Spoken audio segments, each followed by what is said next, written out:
Imagine a time before planets, before stars, even before light itself, when the universe was nothing more than a swirling sea of chaos, a cosmic soup waiting to stir itself into existence. In those first fleeting moments after the Big Bang, something extraordinary happened. The simplest atoms began to collide, to bond, to build, creating the very first complex molecules in the cosmos. These fragile, ancient structures were the silent architects of everything we know today, the hidden blueprints for life itself. But how did they form? What forces conspired to weave these delicate chemical threads into the fabric of reality? And why do these tiny, primordial molecules hold the answers to our deepest questions about where we come from? For decades, scientists have pieced together clues scattered across the universe, traces of these first complex molecules lingering in the depths of space, etched into the chemistry of distant nebulae, even embedded in the rocks of our own planet. Some theories suggest they formed in the violent hearts of dying stars. Others believe they were crafted in the icy darkness between galaxies, where temperatures plunged to near absolute zero. There are even whispers of molecules so strange, so unlike anything we've seen, that they defy our understanding of chemistry altogether. Tonight, we're diving into 30 of the most groundbreaking theories about these cosmic pioneers, the molecules that set the stage for life, for planets, for everything that followed. From the elegant to the bizarre, these ideas will challenge what you thought you knew about the universe's earliest days.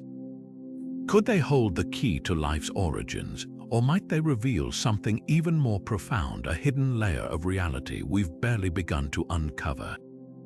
Strap in, because we're about to journey back to the very beginning, to a time when the universe was just learning how to build itself, one molecule at a time. Long before the first cells stirred in Earth's ancient waters, our planet was a vast laboratory of chemical chaos. One of the most enduring theories about the birth of complex molecules takes us back to this primordial soup, a simmering broth of water, methane, ammonia, and hydrogen swirling under storm-lit skies. Picture a young Earth, its oceans bubbling with raw ingredients, as bolts of lightning and volcanic heat provided the spark needed to jolt these simple molecules into something far more intricate.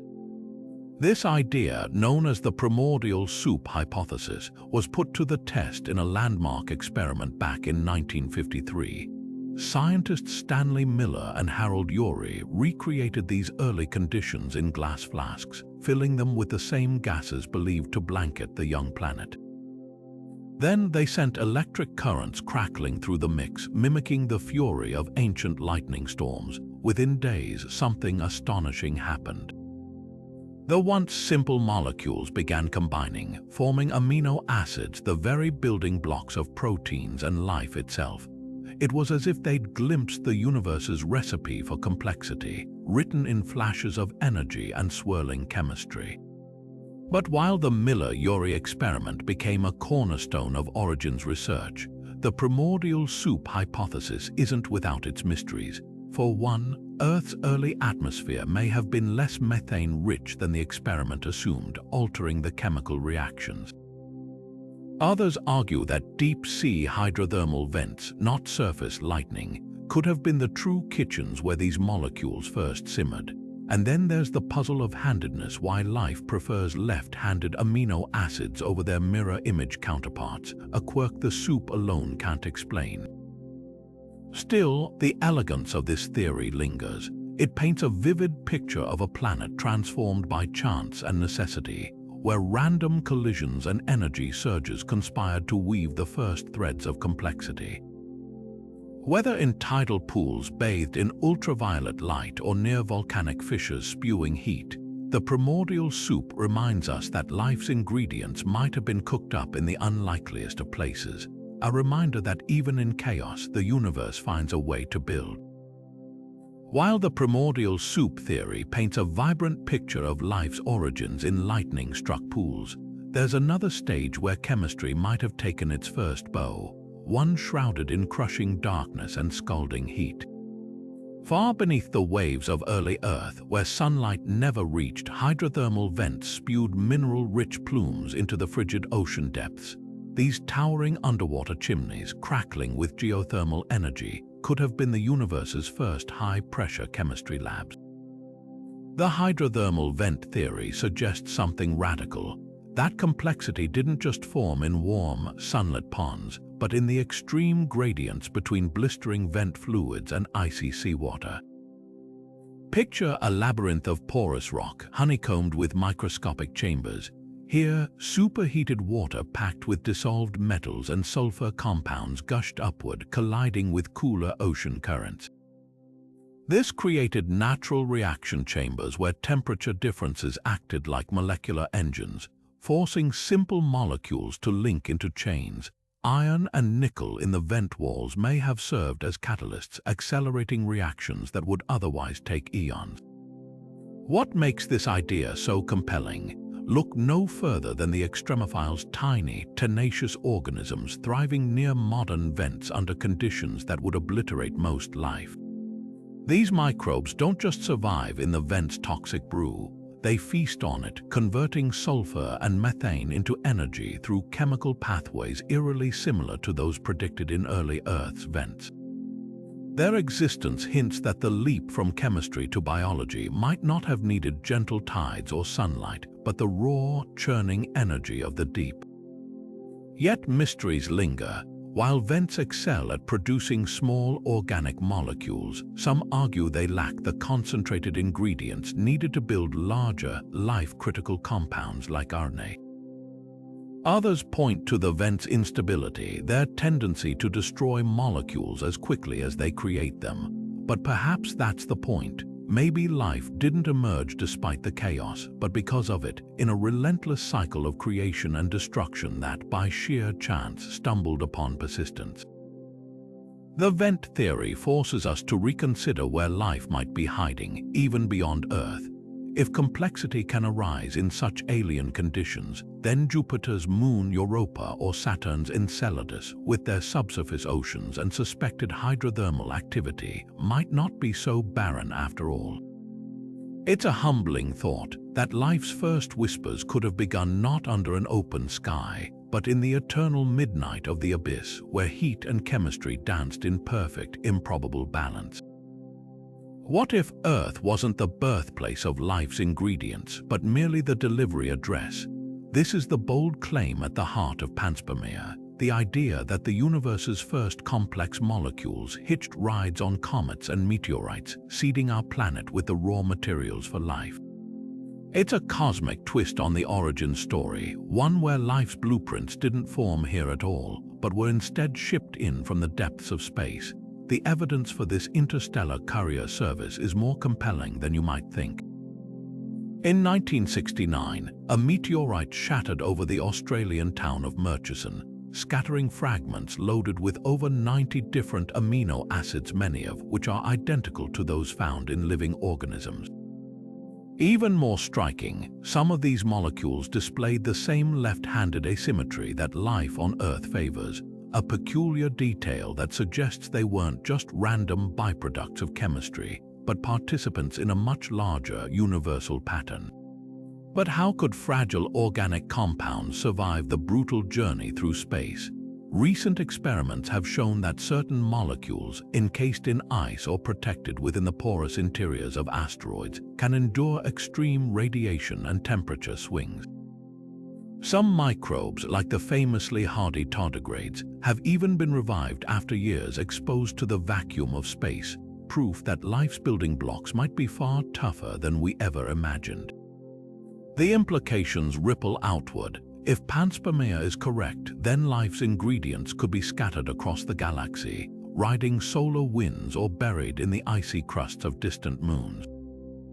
It means the same amino acids that formed Earth's first proteins might also be raining down on planets light years away, turning the universe into a vast, interconnected network of chemical supply chains.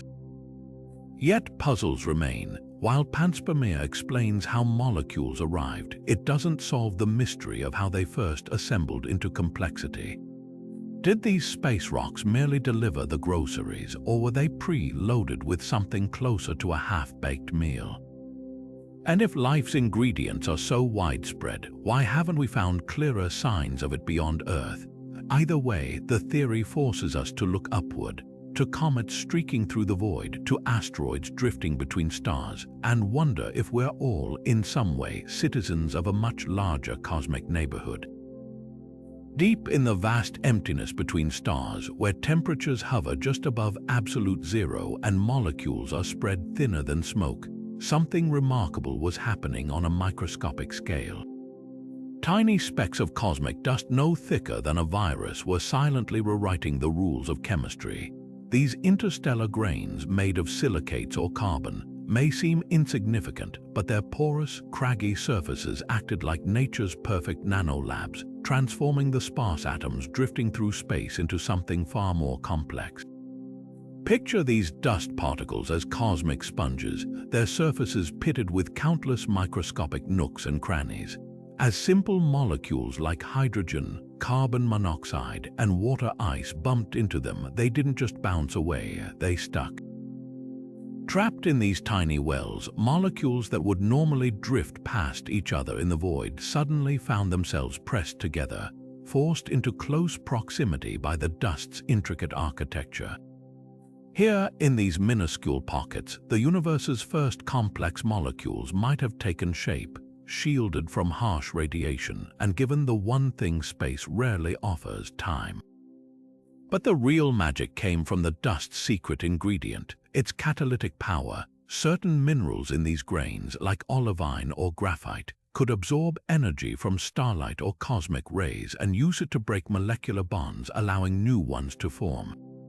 Imagine a hydrogen molecule and a carbon monoxide molecule landing side by side in a dust grain's crevice. Under normal conditions, they'd ignore each other. But when a passing cosmic ray zapped the grain, the energy surge could strip atoms from their original partners, leaving them free to link up as formaldehyde, a simple but crucial stepping stone to sugars and amino acids. This process, known as surface-mediated chemistry, solves one of space's great puzzles: how reactions occur in an environment where molecules are so rare they might only encounter one another once every century. By concentrating ingredients and providing energy, dust grains turn the entire galaxy into a sprawling, low-temperature chemical factory. Even today, telescopes have spotted complex organic molecules like ethanol and acetic acid clinging to these grains in distant nebulae, ghostly fingerprints of a process that might have kickstarted life's building blocks long before planets existed. Yet the dust grain theory isn't without its skeptics. Some argue the molecules produced would be too sparse, too fragile to survive the journey from space to planetary surfaces. Others wonder if these cosmic laboratories could have truly generated the sheer diversity of compounds life requires. But perhaps the most tantalizing idea is that these grains didn't just host reactions, they delivered them.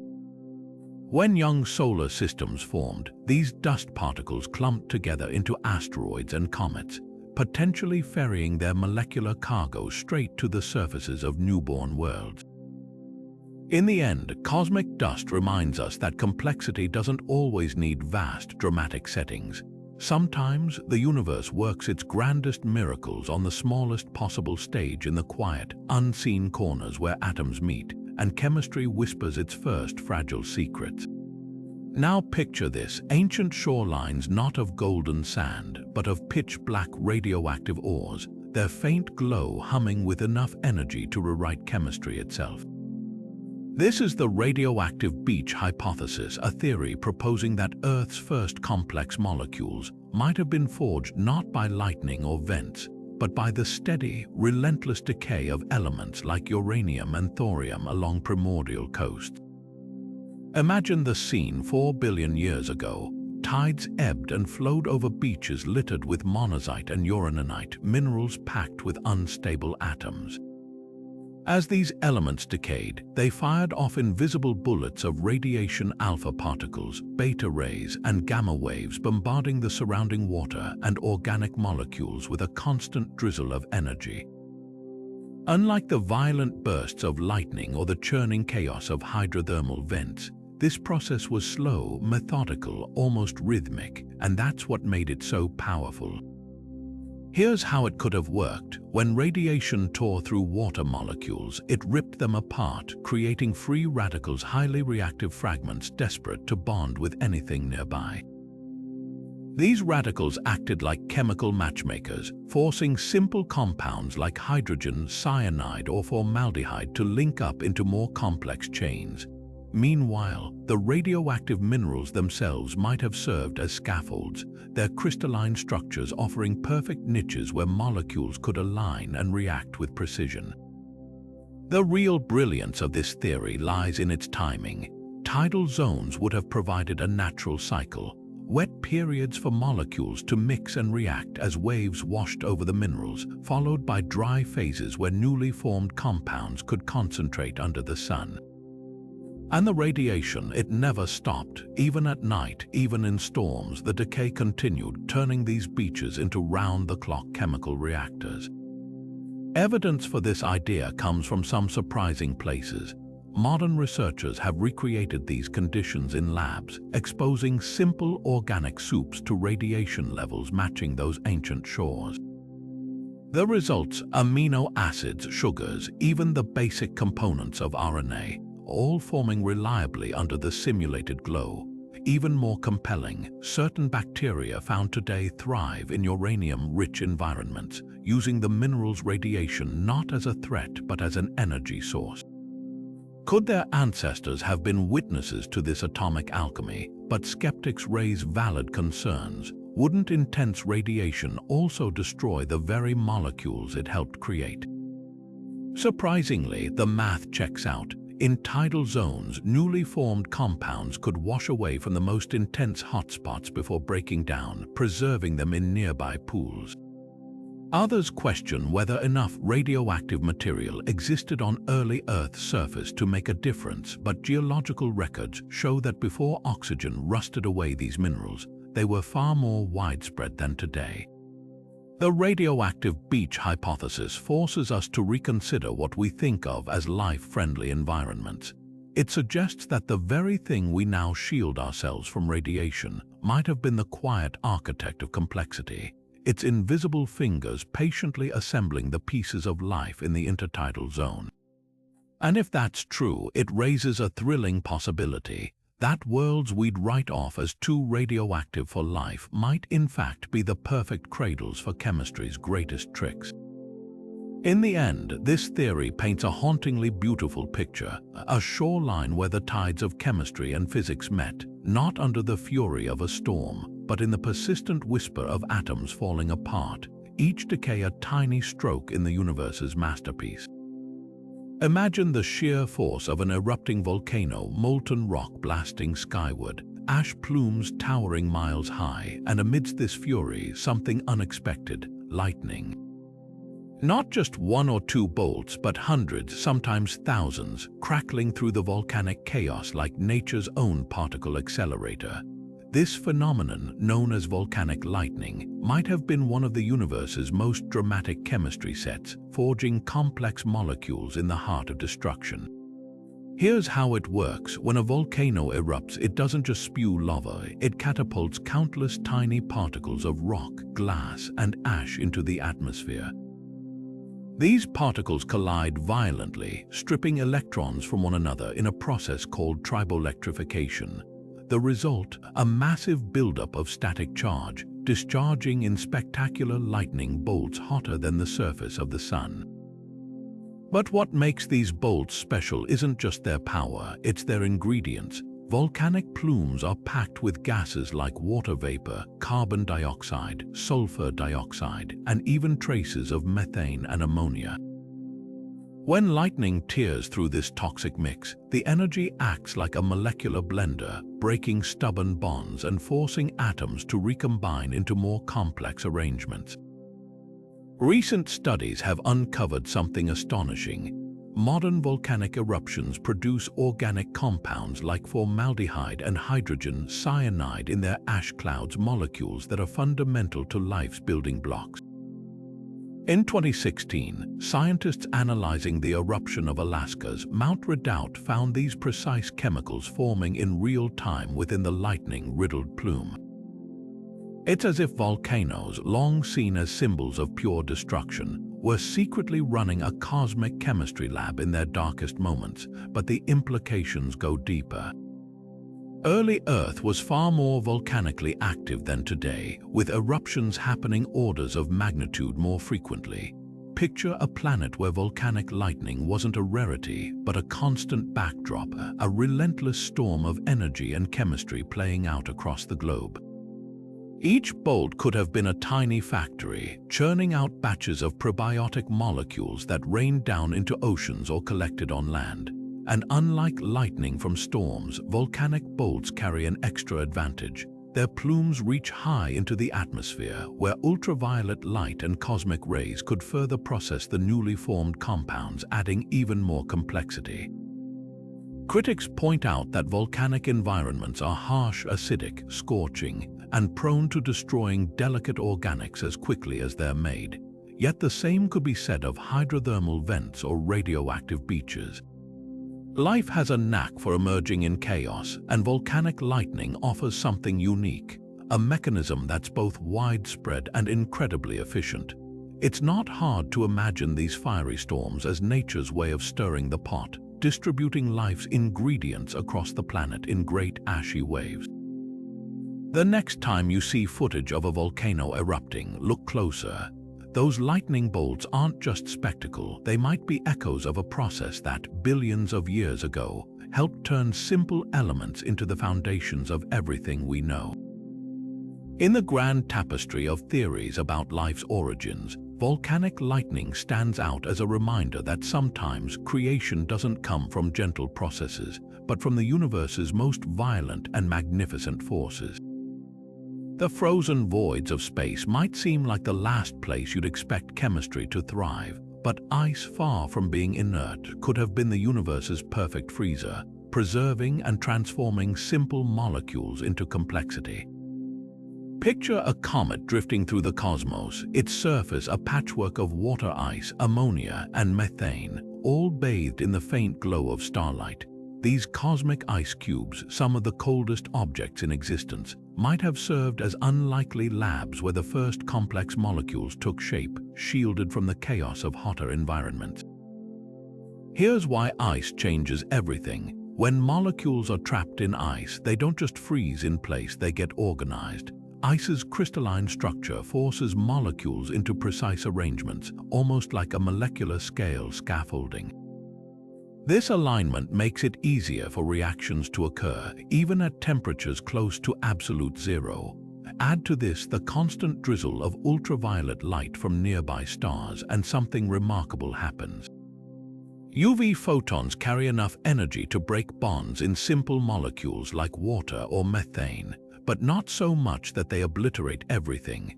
The broken fragments, now highly reactive, are held in place by the ice's rigid lattice, giving them time to find new partners and form more complex compounds.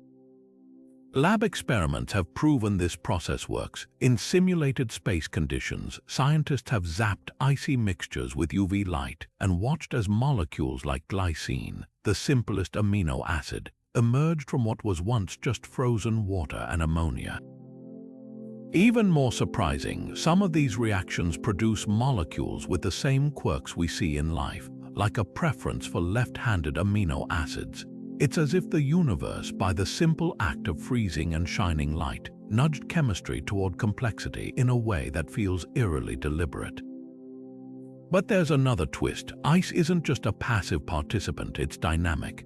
Over millions of years, comets experience slight warming as they drift closer to stars, causing their ices to partially melt and refreeze in cycles. Each thaw allows newly formed molecules to mingle, while each freeze locks them into place again. This stop-and-go rhythm could have allowed increasingly intricate molecules to build up, like a slow-motion game of chemical Tetris. The implications are staggering. If ices in space can forge life's precursors, then comets crashing into young planets, as they did frequently in Earth's early days, might have delivered ready-made ingredients for life. Some estimates suggest that a single comet could carry hundreds of thousands of tons of organic material. Multiply that by the billions of comets likely swarming the early solar system, and suddenly, the universe's ice doesn't seem so barren it starts to look like a vast, frozen pantry stocked with the essentials for biology. Of course, questions remain. Could these delicate molecules survive the heat and shock of planetary impacts? Experiments say yes, some organics embedded in ice can endure surprisingly violent collisions. And why haven't we found clearer evidence of this process in space? Actually, we have. Telescopes have detected complex molecules like ethylene glycol, the same stuff used in antifreeze, clinging to icy grains in distant nebulae. The ice-cold origins theory flips our assumptions about where and how complexity arises. It suggests that the quietest, darkest corners of the cosmos, not just the fiery or turbulent ones, might hold the keys to life's beginnings. Next time you look up at a shooting star, remember, that streak of light might be the ghost of a cosmic ice cube, one that, billions of years ago, could have carried within it the first fragile sparks of everything we know. Consider the humble clay beneath your feet, ordinary dirt, yet possibly one of the universe's most ingenious chemists. The clay template theory proposes that these unassuming layers of mineral might have been the universe's first molecular workshop, where random chaos gave way to precise order. Unlike the violent energy of lightning or the crushing pressure of hydrothermal vents, clay works in silence, its microscopic scaffolding gently guiding simple molecules into intricate arrangements. At the heart of this idea is clay's unique structure. Imagine stacked sheets of minerals like montmorillonite or kaolinite, each layer thinner than a strand of DNA. These sheets aren't flat and smooth, they're pockmarked with imperfections, tiny gaps, and charged edges that act like molecular magnets. When submerged in water rich with simple organic compounds, clay's surfaces attract and hold these molecules in place, not unlike how Velcro grabs onto fabric. But here's the twist: clay doesn't just trap molecules randomly. Their charged surfaces align them in specific orientations, almost like a puzzle forcing pieces into the correct slots. This isn't just speculation. Lab experiments have shown that clays can coax amino acids into linking up into chains, forming proteins' basic structures. Even more strikingly, some clays can promote the formation of RNA-like molecules, long strands that many scientists consider life's original blueprints. The process is elegantly simple. Negatively charged RNA components are drawn to the positively charged edges of clay layers, where they line up like beads on a string. Add a little wet and dry cycling, say, from tides or rainfall, and these strands can grow longer, eventually peeling away from their mineral templates as self-sustaining molecules. What makes clay so compelling as a candidate for life's stagehand is its ubiquity. Early Earth's volcanic activity would have produced vast deposits of these minerals, coating shorelines, riverbeds, and even the slopes of geothermal pools. Unlike fleeting lightning strikes or unstable hydrothermal vents, clay offers persistence, a stable environment where reactions could unfold over centuries, with each layer acting as a ledger of chemical progress. Yet the theory isn't without its mysteries. How did these clay-bound molecules transition to free-floating, self-replicating systems? Some suggest that as clays dried and cracked, they released their molecular cargo into nearby water where further reactions could occur. Others propose that the minerals themselves evolved, with certain clays preferentially selecting molecules that boosted their own stability, a kind of proto-natural selection at the chemical level. The clay template theory humbles us. It suggests that life's origins might not have required celestial fireworks or extreme environments, but something far more mundane: dirt, water, and time. In the quiet patience of mineral layers, the universe might have found its first recipe not written in fire or ice, but etched in the slow, deliberate hand of chemistry's gentlest architect. Beneath the ocean's surface, where scorching vents meet frigid seawater, a chemical dance was unfolding, one that might have set the stage for life itself. The iron-sulfur world hypothesis suggests that these metallic compounds, abundant around hydrothermal vents, didn't just witness the birth of biochemistry, they actively choreographed it. Picture clusters of iron and sulfur minerals like pyrite, better known as fool's gold, forming porous, honeycombed structures. These weren't just rocks, they were nature's first catalysts, their jagged surfaces acting as molecular meeting grounds where simple compounds could link into life's essential building blocks. The magic lies in how these metals behave. Iron and sulfur are electron shufflers, capable of grabbing and donating electrons with ease, a talent crucial for driving the kinds of reactions that build complex molecules. In modern cells, this same trick is performed by enzymes with iron-sulfur clusters at their core, almost like molecular heirlooms passed down from those ancient vents.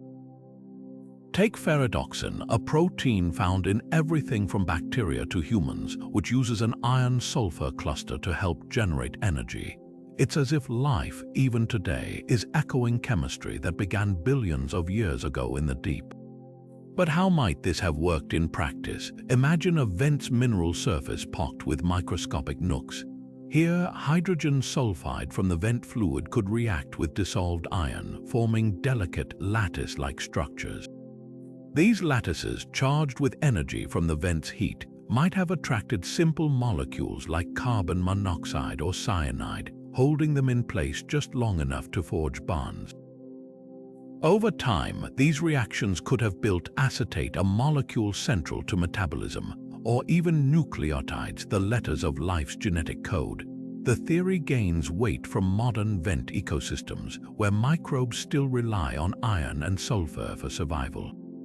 Some thrive by eating pyrite, using its chemical energy to fuel their growth, a direct link to the processes that may have kick-started life. Even more striking, lab experiments have shown that iron-sulfur minerals can catalyze the synthesis of amino acids and sugars under conditions mimicking early Earth's vents.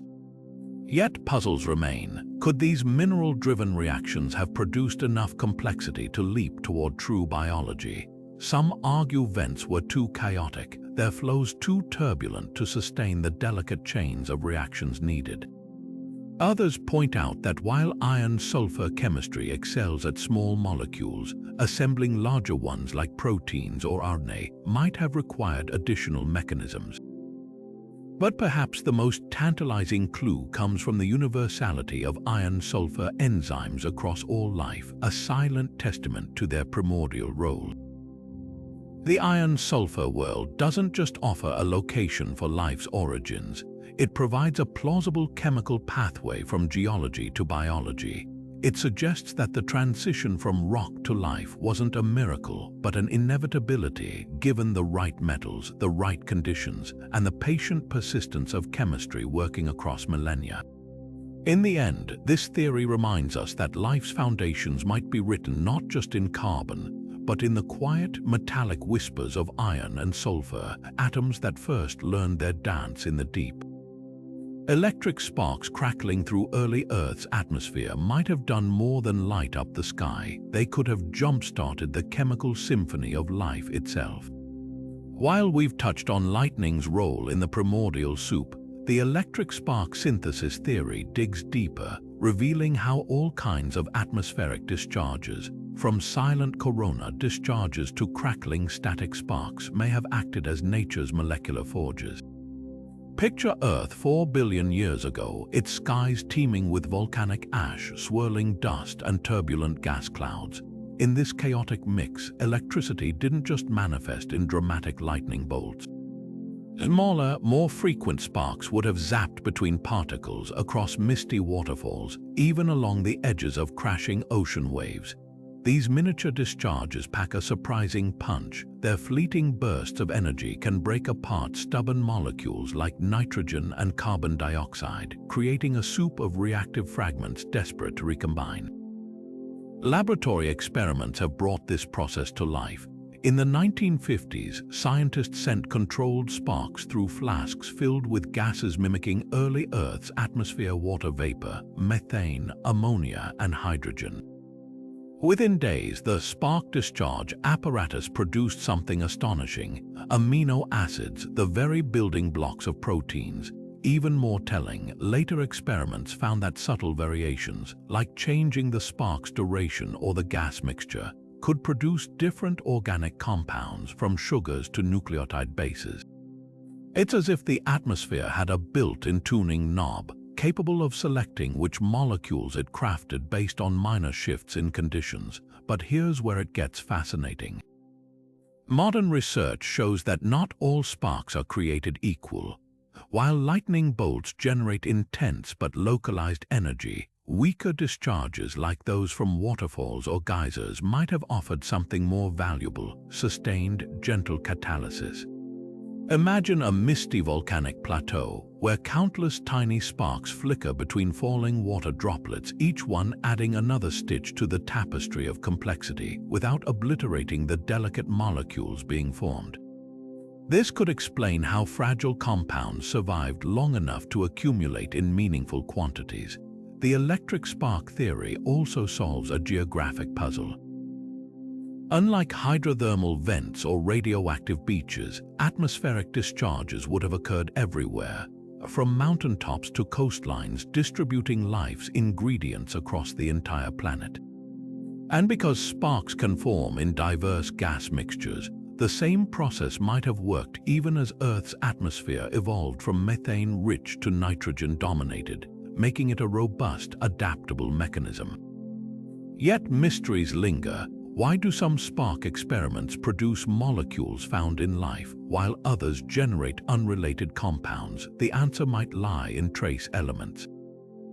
When researchers added minerals like clay or metal ions to their spark chambers, the results skewed dramatically toward biologically relevant molecules, hinting that Earth's surface chemistry may have acted as a co-conspirator in this electrical alchemy. Perhaps the most poetic aspect of this theory is its universality. The same processes could be playing out right now in the clouds of Venus or the methane storms of Titan, proof that the spark of complexity, once ignited, might flicker anywhere in the cosmos where energy and chemistry collide. While we often picture life emerging in placid tidal pools or steamy vents, the electric spark theory reminds us that sometimes creation comes from the sudden, brilliant flash of connection, a momentary bridge between chaos and order, written in the language of electricity itself.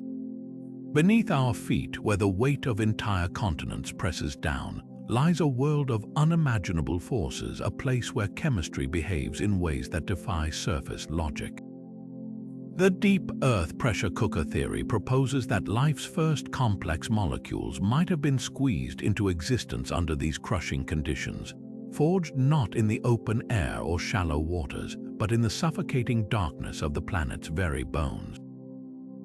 Think of Earth's crust as a titanic vise. At depths of 100 kilometers or more, pressures soar to 50,000 times that of the surface, with temperatures hot enough to melt rock.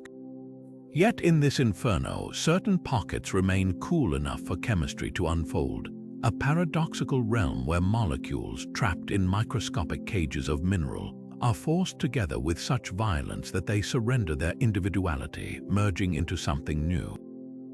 This isn't just speculation. Diamonds, those glittering symbols of endurance, carry clues locked within their crystal lattices. Formed under these extreme pressures, some diamonds have been found to contain microscopic inclusions of water, methane, and even more complex organic compounds, time capsules from the deep Earth's hidden workshops. How could pressure alone build complexity? It all comes down to proximity and distortion. Under normal conditions, molecules repel one another, their electron clouds acting like invisible shields. But under extreme pressure, those clouds collapse, allowing atoms to approach unnaturally close. Suddenly, reactions that would take millennia at the surface occur in moments. Carbon monoxide molecules, for instance, can be compressed into acetic acid, a key player in metabolism. Water molecules, forced into strange configurations, might form hydrogen peroxide, a potent reactant that could kickstart further chemistry. Even nitrogen, notoriously inert, becomes a willing participant when crushed against carbon-rich minerals. The real beauty of this theory lies in its persistence. Unlike surface environments where storms pass and tides ebb, high-pressure zones in the crust remain stable for eons. A single reaction chamber might operate continuously for millions of years, its products slowly migrating upward through fractures until they reach the surface, a conveyor belt of prebiotic ingredients. Some researchers even suggest that these high-pressure reactions could explain the chirality of life's molecules. The intense forces might subtly favor certain molecular orientations, like a cosmic coin weighted to land on one side. Yet challenges remain. Could delicate organic molecules survive the journey from the depths to the biosphere? Remarkably, diamonds suggest they can. In 2018, scientists studying diamonds from Brazil found traces of amino acids preserved in their crystalline prisons, proof that the deep earth not only creates complexity but can deliver it intact. And if this process worked on Earth, why not elsewhere? Icy moons like Europa, with their subsurface oceans squeezed between rocky cores and icy shells, might host similar pressure-driven chemistry right now. The deep Earth hypothesis forces us to reconsider where life might arise. It paints a picture of a planet working alchemy at every level, from its storm-racked skies to its molten heart, each layer contributing its own verse to the epic of origins. Next time you hold a diamond, remember, its brilliance might be more than skin deep. Within that glittering stone could lie echoes of the universe's oldest recipe, written not in fire or light, but in the relentless, silent grip of pressure. High above Earth's ancient surface, where the air thins to near nothingness and ultraviolet light streams in unfiltered, a strange alchemy was underway. Here, in the upper atmosphere, simple molecules like methane and nitrogen endured a constant bombardment of solar radiation, a harsh environment that, paradoxically, could have cooked up some of life's most crucial ingredients. This process, still visible today on Saturn's moon Titan, produces thick, orange-brown organic goo called tholins. These complex, tar-like substances contain a bewildering mix of carbon-rich compounds, from amino acids to nucleotide bases. While Titan's icy surface is coated in tholins like some cosmic oil spill, early Earth skies might have hosted a similar chemical factory, raining these organic building blocks down into the oceans below. The magic lies in how ultraviolet light reshuffles molecules. When UV photons slam into methane or nitrogen, they don't just break bonds, they energize the fragments, turning them into reactive radicals eager to form new connections. Picture a high-altitude dance floor where smashed-apart molecules collide at random, sticking together in ever more complex arrangements. Over time, these chance encounters build polymers, long chains of carbon, hydrogen, and nitrogen that resemble the scaffolding of proteins and DNA. Lab experiments confirm this. When scientists irradiate methane and nitrogen mixtures with UV light, tholin-like substances form spontaneously, complete with molecules critical for life. Titan offers a fascinating natural test case. Its dense, nitrogen-rich atmosphere laced with methane undergoes constant UV-driven chemistry, shrouding the moon in an organic haze. The Cassini spacecraft even detected tholins in Titan's lower atmosphere, complex molecules drifting down to coat its rivers and lakes of liquid methane. If this happens on an iceball moon a billion miles away, why not on a young, methane-heavy Earth? The difference is scale. Early Earth's atmosphere likely held hundreds of times more methane than Titan's, meaning UV radiation could have produced tholins at a staggering rate. Some estimates suggest thousands of tons might have fallen from the skies each year, peppering the planet's surface with organic riches. Yet tholins aren't a perfect solution. These molecules are often too complex, too randomly structured to serve as precise life starters. Their value might have been as raw material, a universal starter kit that other environments like tidal pools or hydrothermal vents could refine. Imagine tholins washing into a volcanic lagoon where heat and minerals broke them down into more usable forms, like a chef reducing a rich stock to its essential flavors. Alternatively, their arrival might have seeded clay templates or deep earth pressure cookers with fresh ingredients, jump-starting further reactions. The tholin hypothesis pushes us to look upward, to see the atmosphere not just as an empty stage, but as an active participant in life's origins. It suggests that the same radiation we shield ourselves from today might have been a vital architect of complexity, a reminder that creation and destruction are often two sides of the same cosmic coin. While Titan's tholins remain trapped in frozen futility, Earth's once bathed in sunlight and rain, their potential finally fulfilled in the warm embrace of a planet ready to build. When a meteorite slams into a planet, it's not just a collision, it's a chemical revolution. The moment a space rock strikes at tens of thousands of miles per hour, temperatures at the impact site can briefly exceed those on the Sun's surface, while pressures spike to over 1 million times Earth's atmosphere. These hellish conditions, far from sterilizing the area, might have been the universe's most violent and effective molecular workshops.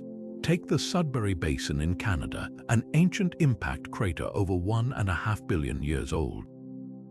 Deep within its fractured rocks, scientists have discovered traces of hydrocarbons and other complex organics molecules that shouldn't exist in such tortured geology unless the impact itself created them. Similar findings have emerged from the Rise crater in Germany, where shocked quartz and melted minerals preserve evidence of fleeting, ultra-high pressure chemistry. The pattern is clear: where asteroids struck, complexity followed. Here's how it could have worked. When a meteorite hits, the sudden compression generates shockwaves that rip apart even the sturdiest molecules in the target rock, reducing them to atomized chaos. But in the nanoseconds that follow, as the pressure drops and the crater begins to cool, these fragments scramble to reassemble. Carbon, oxygen, nitrogen, and hydrogen, once locked in simple minerals, now find themselves free to form new bonds under bizarre conditions rarely seen on Earth's surface. Some simulations suggest that within the impact's fiery plume, temperatures and pressures could briefly mimic those inside stars, enabling reactions otherwise impossible on a rocky planet.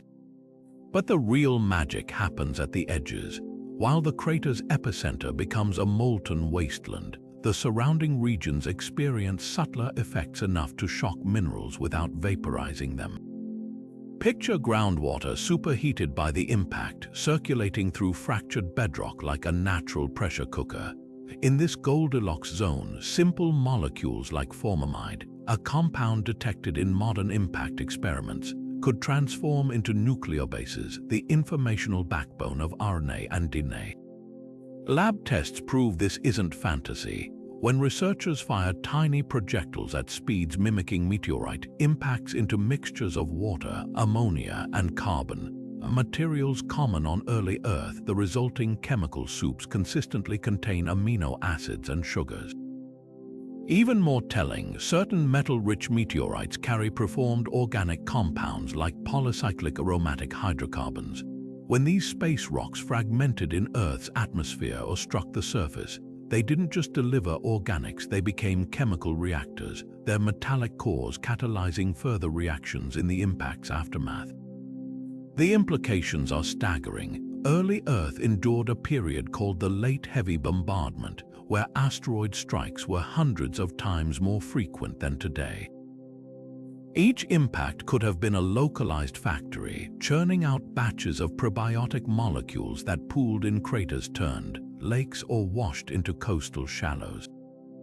Unlike slow and steady processes like clay templating or hydrothermal vents, impacts offered something unique: a chaotic, planet-wide distribution of organic wealth delivered in bursts of apocalyptic energy.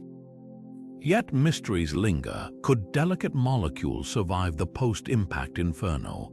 Studies of the Chesapeake Bay impact structure suggest yes, organic, rich sediments there survived despite being buried under kilometers of debris.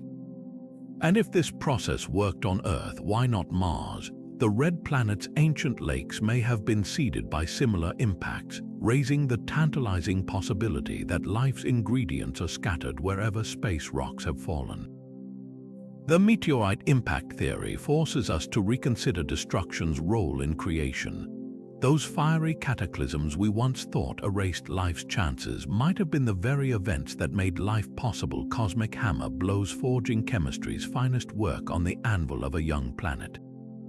Far from sterilizing Earth, these impacts may have been the crucible where randomness met necessity and molecules learned to build. Among the roaring black smokers of the deep sea, there exists an entirely different kind of vent, one that doesn't burn with acidic fury but simmers with alkaline elegance. These are the lost city vents, towering white spires of mineral-rich fluid rising from the ocean floor like ancient cathedral ruins. Unlike their black smoker cousins, which spew scorching, metal-laden acids, alkaline vents seep warm, mineral-charged water at a leisurely pace, their chemistry unfolding in slow, deliberate steps.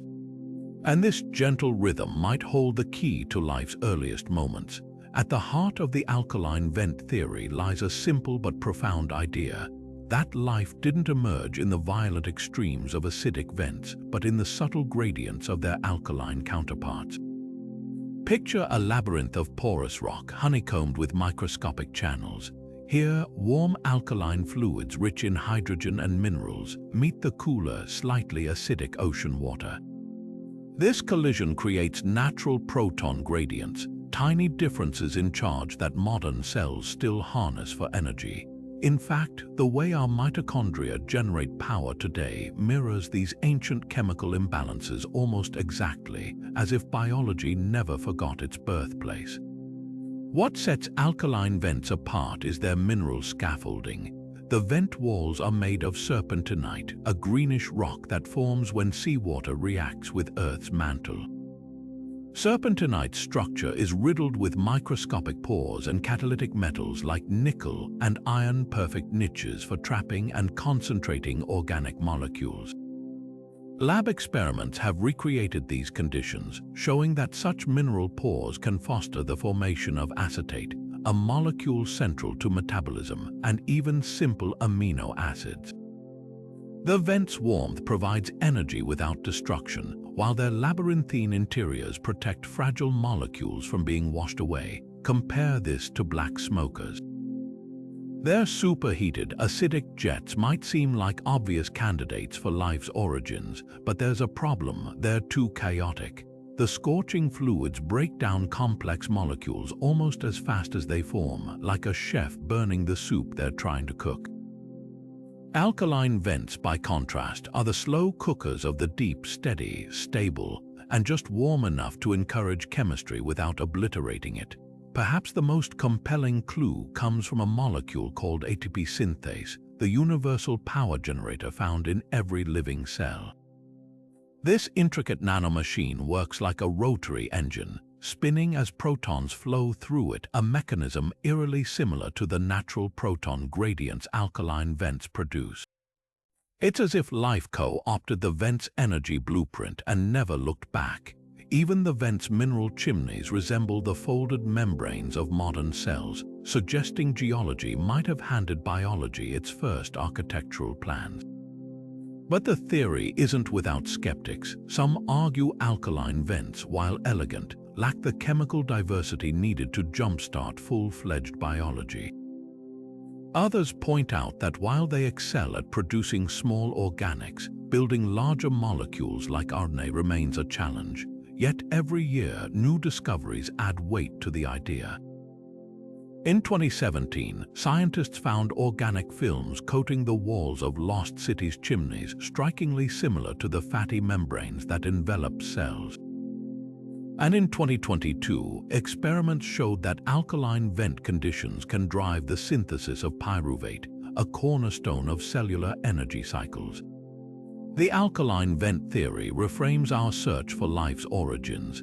It suggests that complexity didn't need fire and brimstone to emerge, just the quiet patience of chemistry, a gentle push from mineral catalysts, and the steady whisper of proton gradients across stone. If true, it means life's cradle wasn't a cauldron, but a labyrinth of warm, mineral-lined chambers where molecules learned the delicate art of balance, a lesson they've never forgotten. Picture the early Earth cloaked in a perpetual mist-thick, swirling fogs blanketing volcanic landscapes where hot springs met cool morning air. Within these billions of suspended water droplets, an invisible chemical ballet was unfolding. The photochemical fog theory suggests that these tiny liquid spheres acted as nature's first lenses, concentrating simple molecules and focusing sunlight into powerful reactors where life's precursors could form. Here's why fog is more than just water in the air. Each droplet functions like a microscopic reaction vessel, trapping gases like carbon dioxide, ammonia, or methane from the atmosphere.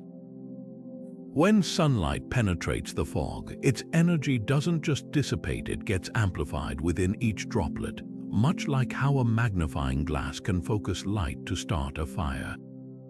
UV rays break apart the trapped molecules, creating reactive fragments that collide and combine in ways they never would in open air. Modern smog chemistry reveals this same process in action today. In polluted cities, sunlight reacting with airborne chemicals inside water droplets creates complex organic compounds, some beneficial, others harmful. But on a primordial Earth without oxygen to interfere, these reactions might have built molecules like glyceraldehyde, a simple sugar essential for metabolism. The real genius of fog lies in its dynamism. Unlike stagnant ponds or deep-sea vents, fog droplets constantly merge and split, exchanging materials with every collision. Imagine two droplets, each carrying different half-formed molecules, merging into one. Suddenly, their chemical cargo mingles, sparking new reactions before the droplet evaporates or falls as rain, delivering its organic harvest to the ground below. This cycle condensation, reaction, precipitation could have turned the entire planet into a vast, slow-churning distillery for complexity. Lab experiments support the idea. When scientists simulate ancient fog conditions filling chambers with water vapor and simple gases, then exposing them to UV light, they observe the formation of amino acids and sugars within hours. Even more intriguing, the droplet environment seems to select for certain molecules over others, much like how biological systems later evolved to prefer specific chemical building blocks. But fog chemistry isn't without its mysteries. How do these fleeting reactions produce enough material to matter? The answer might lie in scale. Early Earth's fogs could have covered continents for millennia, with trillions of droplets participating in this chemical symphony simultaneously. Over millions of years, even a tiny yield per droplet would accumulate into oceans worth of organic richness. And unlike deep-sea vents or radioactive beaches, fog's reach was universal, coating mountains, valleys, and coasts alike, distributing life's ingredients wherever the mist touched. The theory also hints at why life favors water so profoundly. If fog droplets were indeed the universe's first test tubes, then biology's reliance on aqueous environments isn't just convenient, it's ancestral, a callback to the very conditions where molecules first learned to dance. Next time you walk through a misty morning, consider this. You might be retracing the steps of a process 4 billion years old, one that turned humble water and sunlight into the spark of everything we know. Beyond Earth's protective atmosphere, the universe is constantly bombarded by an invisible rain of high-energy particles, cosmic rays traveling at near light speed from exploding stars and distant galaxies. While we often think of radiation as purely destructive, these subatomic bullets might have played a surprising role in constructing life's first complex molecules. Like unseen sculptors chiseling raw material into intricate forms, cosmic rays could have provided the precise energy needed to transform simple interstellar gases into the precursors of biology. The chemistry unfolds like this. Drifting through the vast darkness between stars are massive clouds of gas and dust, some spanning light years, where temperatures hover just a few degrees above absolute zero. In these frigid nurseries, molecules should be frozen in place, unable to overcome the energy barriers needed for reactions. But cosmic rays change the equation. When one of these high-speed particles slams into a hydrogen or carbon monoxide molecule, it doesn't just break bonds, it ionizes the molecule, stripping away electrons and leaving behind a highly reactive fragment hungry for new connections. Suddenly, in a cloud where reactions might normally take millennia, complex chemistry unfolds in seconds. Astronomers have found compelling evidence this process works. The Taurus molecular cloud, a star-forming region 450 light-years away, contains over 50 different organic molecules, from methanol to glycolaldehyde, a simple sugar. These compounds shouldn't exist in such cold, diffuse environments without an external energy source. Yet there they are, their spectral fingerprints etched into the light passing through the cloud. Cosmic rays provide the missing piece, a distributed energy source capable of reaching every corner of these nebulous realms. Laboratory experiments back this up. When scientists simulate interstellar conditions, ultra-cold vacuum chambers filled with ice-coated dust grains, and bombard them with proton beams mimicking cosmic rays, complex organics emerge within hours. Even more striking, some of these reactions produce molecules with the same chiral preferences seen in life's building blocks, hinting that the asymmetry of biology might have cosmic roots. But cosmic rays offer something rarer than energy directionality. Unlike UV light or heat, which scatter randomly, these particles travel in straight lines, potentially creating microscopic hotspots of chemistry along their path. Picture a cosmic ray piercing a dust grain's icy mantle, leaving behind a trail of ionized molecules that then link up into chains like pearls forming on an invisible string. Over eons, these linear reaction zones could have built polymers far more efficiently than diffuse energy sources. The implications ripple outward. If cosmic rays seeded molecular complexity across interstellar clouds, then comets and asteroids formed from these materials might have delivered ready-made organics to young planets like Earth. Rosetta's mission to Comet 67P revealed amino acids like glycine in its icy nucleus molecules that could trace their origins back to cosmic ray-driven chemistry in the solar system's birth cloud. Yet mysteries linger. Why do some clouds show richer organic chemistry than others? The answer might lie in their cosmic ray exposure.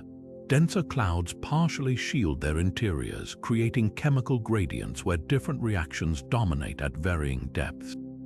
It's a reminder that even in the void, chemistry is never uniform. Just as on Earth, the most interesting things happen at the boundaries. For all their destructive reputation, cosmic rays emerge as unlikely architects, their violent collisions writing the first fragile lines in the story of complexity. Next time you feel the warmth of sunlight, remember, the particles that helped build life's ingredients still streak silently through your body, unseen messengers from an era when the universe was just learning how to weave atoms into something greater.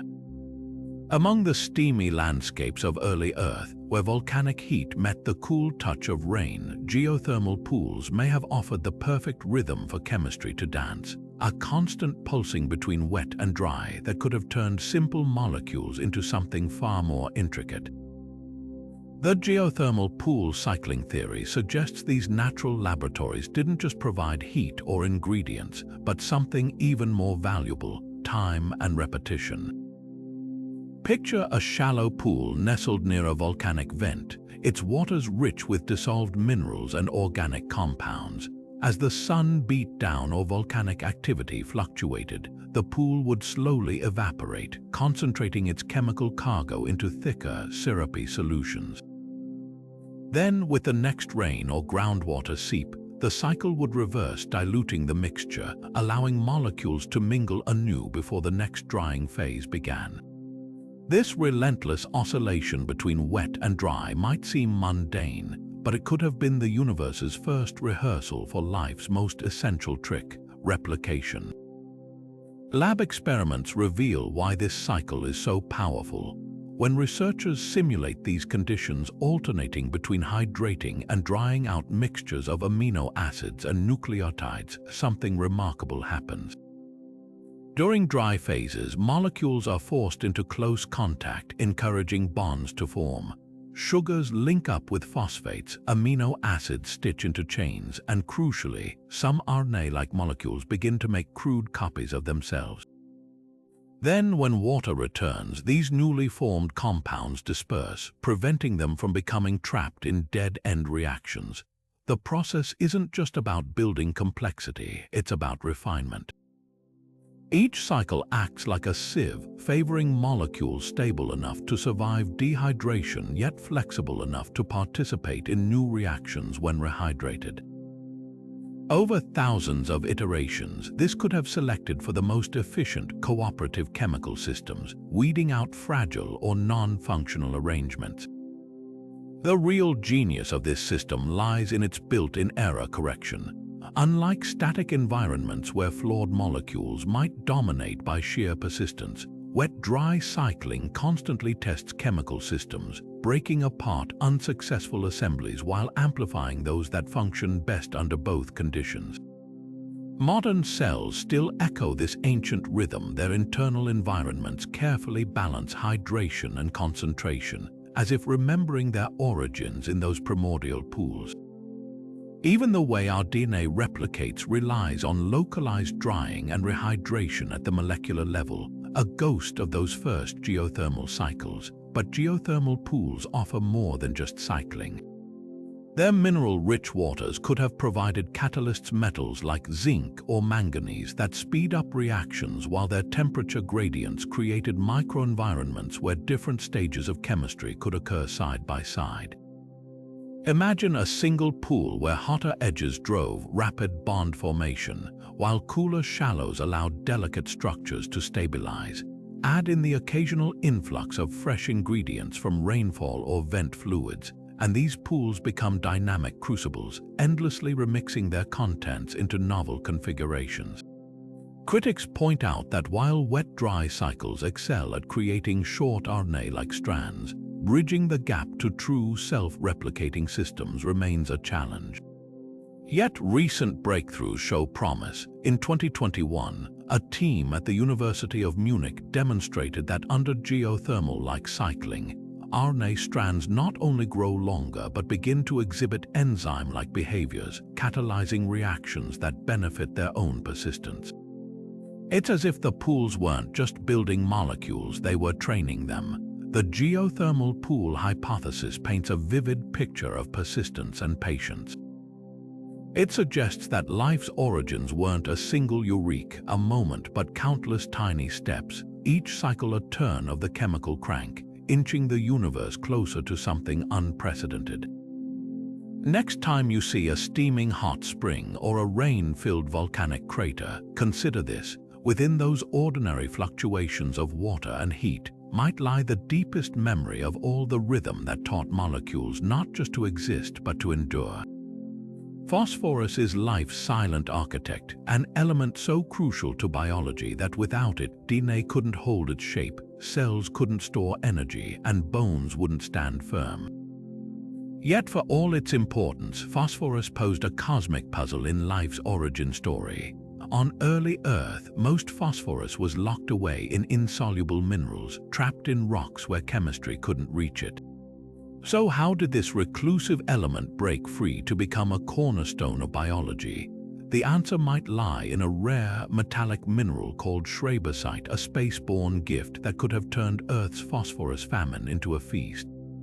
Meteorites, those battered remnants of the solar system's birth, carried schreibersite in their metallic hearts. Unlike Earth's stubborn phosphate rocks, schreibersite has a rebellious streak. It reacts violently with water, releasing phosphorus in forms that eagerly bond with organic molecules. When these meteorites bombarded early Earth, their schreibersite content could have dissolved in water almost instantly, creating a sudden surge of reactive phosphorus. Lab experiments confirm the magic when scientists simulate ancient water interacting with schreibersite-rich meteorite fragments. The result is a cascade of phosphorus-bearing molecules, including phosphite and pyrophosphate compounds that closely resemble the energy-carrying molecules in modern cells. But meteorites weren't the only delivery service. Some researchers propose that lightning strikes on volcanic landscapes could have forged bioavailable phosphorus from stubborn minerals. Picture a bolt searing through phosphate-rich lava, generating temperatures hot enough to temporarily free phosphorus atoms from their mineral prisons. Alternatively, deep-sea hydrothermal vents might have played alchemist, their acidic fluids slowly leaching phosphorus from rocks and concentrating it in microenvironments where organic molecules waited. The real twist: phosphorus didn't just passively participate, it may have actively shaped life's earliest chemistry. In warm little ponds or tidal zones where phosphorus met organic soups, it could have acted like a molecular matchmaker, linking nucleotides into primitive RNA strands or helping amino acids form energy-rich bonds. Some experiments even suggest that phosphorus's unique chemistry, its ability to form stable chains and cycles, might have guided the selection of certain molecules over others, subtly steering probiotic chemistry toward the pathways life eventually adopted. Yet the phosphorus saga isn't just about Earth. Recent discoveries of phosphine gas in Venus's atmosphere, a compound that, on our planet, is almost exclusively tied to biological activity, hint that phosphorus's role in planetary chemistry might be more versatile than we thought. Even comets, those icy time capsules from the solar system's edge, carry traces of phosphorus oxides, suggesting the element's journey into organic complexity could be a universal process. The phosphorus-rich scenario forces us to reconsider how scarcity breeds ingenuity. An element that should have been eternally locked away instead found liberation through cosmic impacts and geological hustle, transforming from a wallflower into life's indispensable dance partner. It's a reminder that sometimes the universe's most essential ingredients don't come easily. They arrive as stowaways on meteorites, as sparks in volcanic storms, or as prizes won through chemistry's relentless persistence. Hydrogen cyanide might sound like the last ingredient you'd want in life's recipe, a deadly poison today, but 4 billion years ago, this simple molecule could have been the universe's master builder. Floating through space in vast molecular clouds or lacing the tails of comets, hydrogen cyanide possesses a unique talent.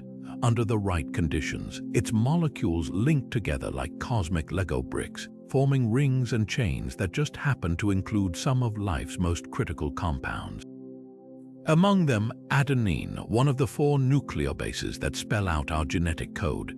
The chemistry unfolds with startling elegance. When hydrogen cyanide molecules collide in the presence of energy, whether from ultraviolet light, cosmic rays, or even the warmth of a young planet's geothermal pools, they don't just bounce apart.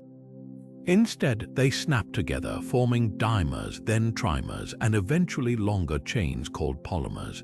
These polymers aren't random scribbles, they're structured, with nitrogen and carbon atoms arranging themselves into precise patterns. Heat them slightly, as might happen near a volcanic vent or in the icy crust of a comet warmed by the sun, and these chains begin to fold, twist, and crucially form rings.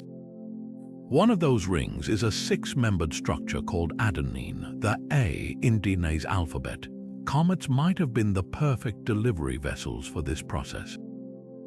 Imagine a comet's nucleus as a frozen archive of hydrogen cyanide, water, and ammonia drifting through the solar system. As it swings closer to the sun, surface ices sublimate, creating temporary pockets of liquid water in the comet's interior.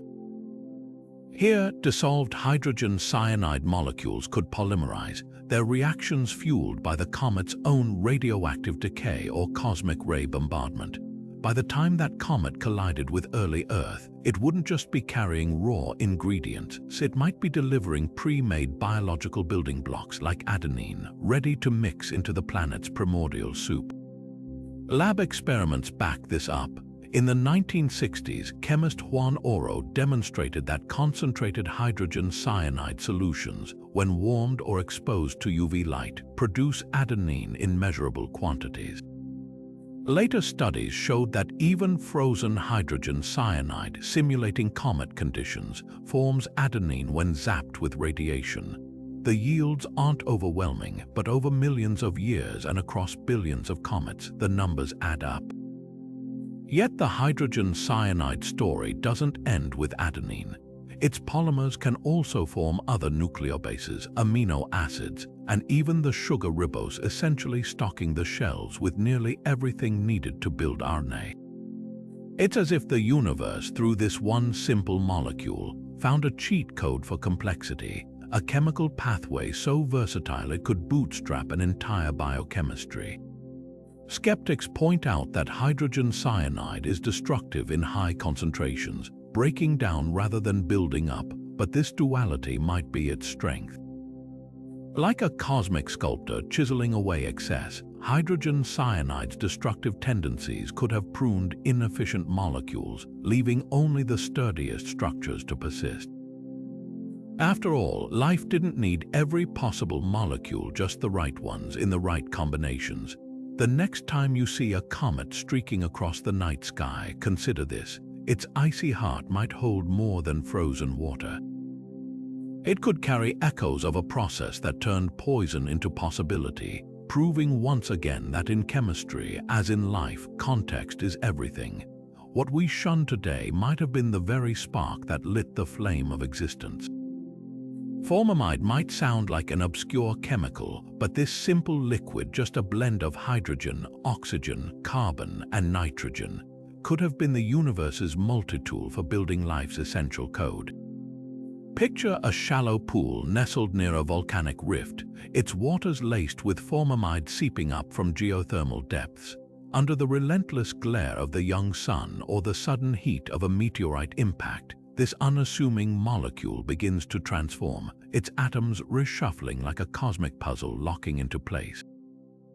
What emerges aren't just random fragments, but the very letters of life's genetic alphabet: adenine, guanine, uracil, the nucleobases that eventually formed RNA's first words. Lab experiments reveal just how versatile formamide truly is. When heated to temperatures mimicking lava flows or impact shocks around 150 degrees Celsius, formamide's molecules break apart and recombine into nucleobases with startling efficiency. Add a pinch of mineral catalysts like clay or titanium dioxide, and the yields skyrocket. In 2012, researchers at the University of Nice demonstrated this by baking formamide with common meteorite minerals, producing not just nucleobases, but also the sugar ribose and even short strands of RNA-like molecules.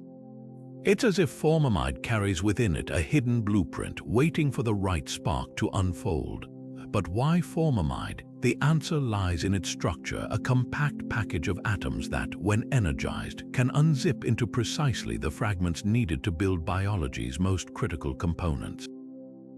Unlike other precursor molecules that require intricate step-by-step reactions, formamide offers a one-stop shop. Its breakdown products include cyanide and formaldehyde, which themselves can react to form sugars and amino acids, making it a Swiss Army knife of prebiotic chemistry. The real magic happens at the interface of chaos and order. Imagine a meteorite slamming into a formamide-rich lagoon, its impact flash heating the liquid into a frenzy of reactions. As the shockwave passes, the newly formed nucleobases are swept into cooler waters, where they cling to mineral surfaces or fold into protective structures. Over time, these molecules accumulate, concentrated by evaporating pools or tidal cycles, until one day, by chance, they stumble upon the ability to copy themselves. Critics point out that formamide requires relatively high concentrations to work its magic, raising questions about whether enough could have pooled in any one place on early Earth. Yet discoveries of formamide in interstellar clouds and comets suggest it was far from rare. In 2017, the Rosetta mission detected this molecule wafting from comet 67P, proof that it's been hitching rides on cosmic wanderers for eons. Perhaps the most poetic possibility is that formamide didn't just form on Earth, it rained down from the skies, delivered by comets that brewed it in their icy hearts. What sets the formamide pathway apart is its breathtaking efficiency. While other theories require multiple environments or sequential reactions, formamide condenses the story into a single, elegant act, one molecule, one energy source, and suddenly, the building blocks of heredity. It's a reminder that sometimes the universe's most profound breakthroughs come not from complexity, but from the right ingredient in the right place, transformed by the spark of circumstance. Forget oxygen, the air of early Earth might have owed its chemical punch to an entirely different gas, sulfur dioxide. While today we associate this sharp-smelling compound with volcanic pollution, 4 billion years ago it could have been the unsung hero powering the planet's first molecular breakthroughs. Picture an atmosphere thick with billowing plumes from countless eruptions, each venting vast quantities of sulfur dioxide into the skies. Under the relentless glare of ultraviolet sunlight, these molecules didn't just linger, they became nature's solar panels, absorbing UV photons with startling efficiency and converting that energy into chemical reactions below. Here's how it worked. When a sulfur dioxide molecule absorbs UV light, it doesn't just warm up, it enters an excited state, temporarily becoming a highly reactive electron donor. In this energized form, it can kickstart reactions between other atmospheric components like carbon monoxide or water vapor, forcing them to combine into more complex organics. Modern industrial chemistry actually mimics this process intentionally. Sulfur dioxide is used as a photosensitizer in some synthetic reactions precisely because of this ability to harvest light energy and transfer it to other molecules. On early Earth, the same mechanism could have turned the entire sky into a diffuse yet powerful reactor, with sulfur dioxide acting as the universe's first catalyst. The volcanic link is key. Unlike today's oxygen-rich atmosphere, which quickly breaks down sulfur compounds, early Earth's anoxic skies would have allowed sulfur dioxide to persist for weeks or months, creating a sustained energy reservoir.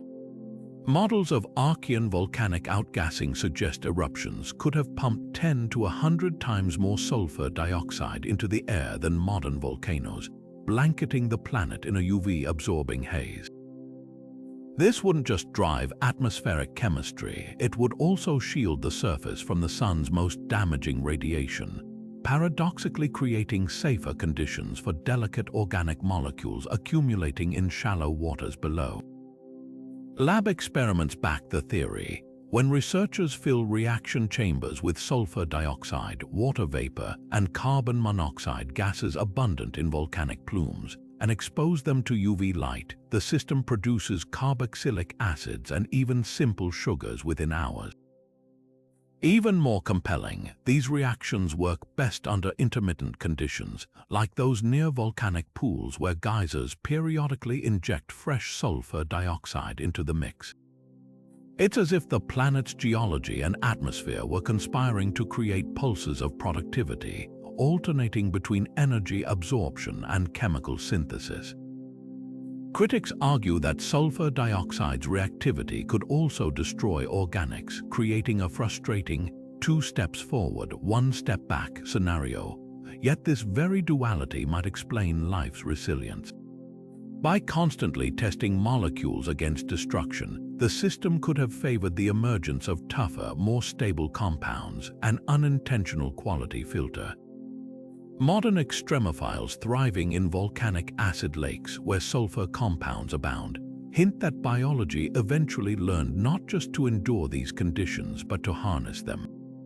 The sulfur dioxide hypothesis forces us to reconsider what makes an environment energy-rich. We often imagine sunny tidal pools or geothermal vents as life's power sources, but the real driver might have been invisible. A sky charged with UV-absorbing molecules, quietly raining chemical potential onto the lands and seas below. Next time you catch the acrid scent of a match strike, consider this. That sulfurous tang could be an echo of the very process that helped the universe learn to build. Before RNA or DNA carried life's instructions, there might have been a simpler, sturdier molecule holding the genetic reins, one built not from sugars and phosphates, but from an elegant backbone of amino acids.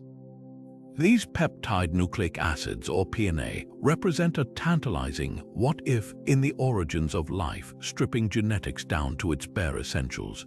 Imagine a molecular thread where the familiar nucleobases adenine, guanine, cytosine, and thymine are strung not on the twisting ladder of DNA, but on a flexible chain of linked amino acids.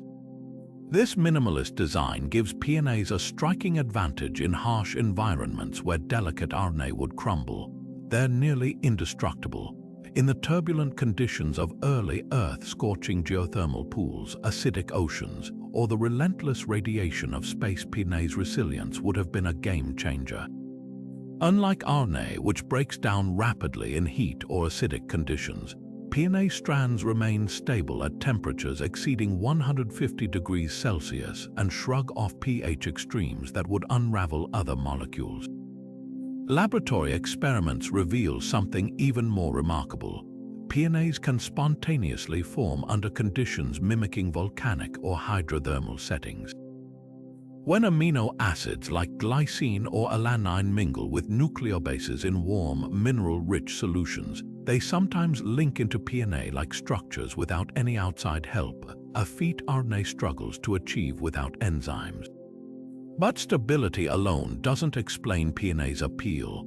These molecules possess an uncanny ability to recognize and bind to complementary strands of RNA or DNA, mirroring the base pairing crucial for genetic replication. Some researchers argue PNAs could have served as molecular training wheels, bridging the gap between simple chemistry and true biology by offering a stable template for the first self-replicating systems. Picture a hydrothermal vent's rocky pores where PNA strands cling to mineral surfaces, their nucleobases acting like sticky pads that attract free-floating nucleotides. Over time, these captured molecules might have assembled into RNA strands clumsy at first, but eventually capable of outcompeting their PNA mentors. The cosmic implications are profound. In 2021, astronomers detected glycolonitrile, a potential PNA precursor, in the gas clouds surrounding a young star system. If PNAs can form in space and survive meteorite impacts, they might have been interstellar cargo, raining down on countless worlds with the raw ingredients for genetics. Even today, extremophiles thriving in boiling acidic springs carry traces of PNA-like compounds in their cells, echoes, perhaps, of a time before RNA ruled. Yet puzzles remain. If PNAs were so robust and capable, why did life ultimately favor RNA's more complex structure? The answer may lie in RNA's versatility. While PNAs excel at stability and replication, they lack RNA's catalytic prowess, the ability to fold into shapes that speed up chemical reactions. RNA's sugar-phosphate backbone, though fragile, allows dynamic folding that PNAS rigid amino acid chains can't match. In the end, the universe might have traded durability for functionality, selecting the molecule that could both store information and manipulate chemistry, a dual talent that paved the way for life's explosive complexity. Still, PNAs linger as a ghostly reminder that life's path wasn't predetermined. They challenge us to imagine a shadow biosphere, one where genetics followed a different blueprint, where molecules we now consider exotic might once have been kings. In the grand tapestry of origins, they're a testament to chemistry's boundless creativity, proving that even in life's earliest strokes, the universe was experimenting. Amidst the chemical chaos of early Earth, a quiet revolution may have unfolded not with information-carrying molecules, but with something far simpler, tiny bubbles of fat that organized themselves into the universe's first compartments.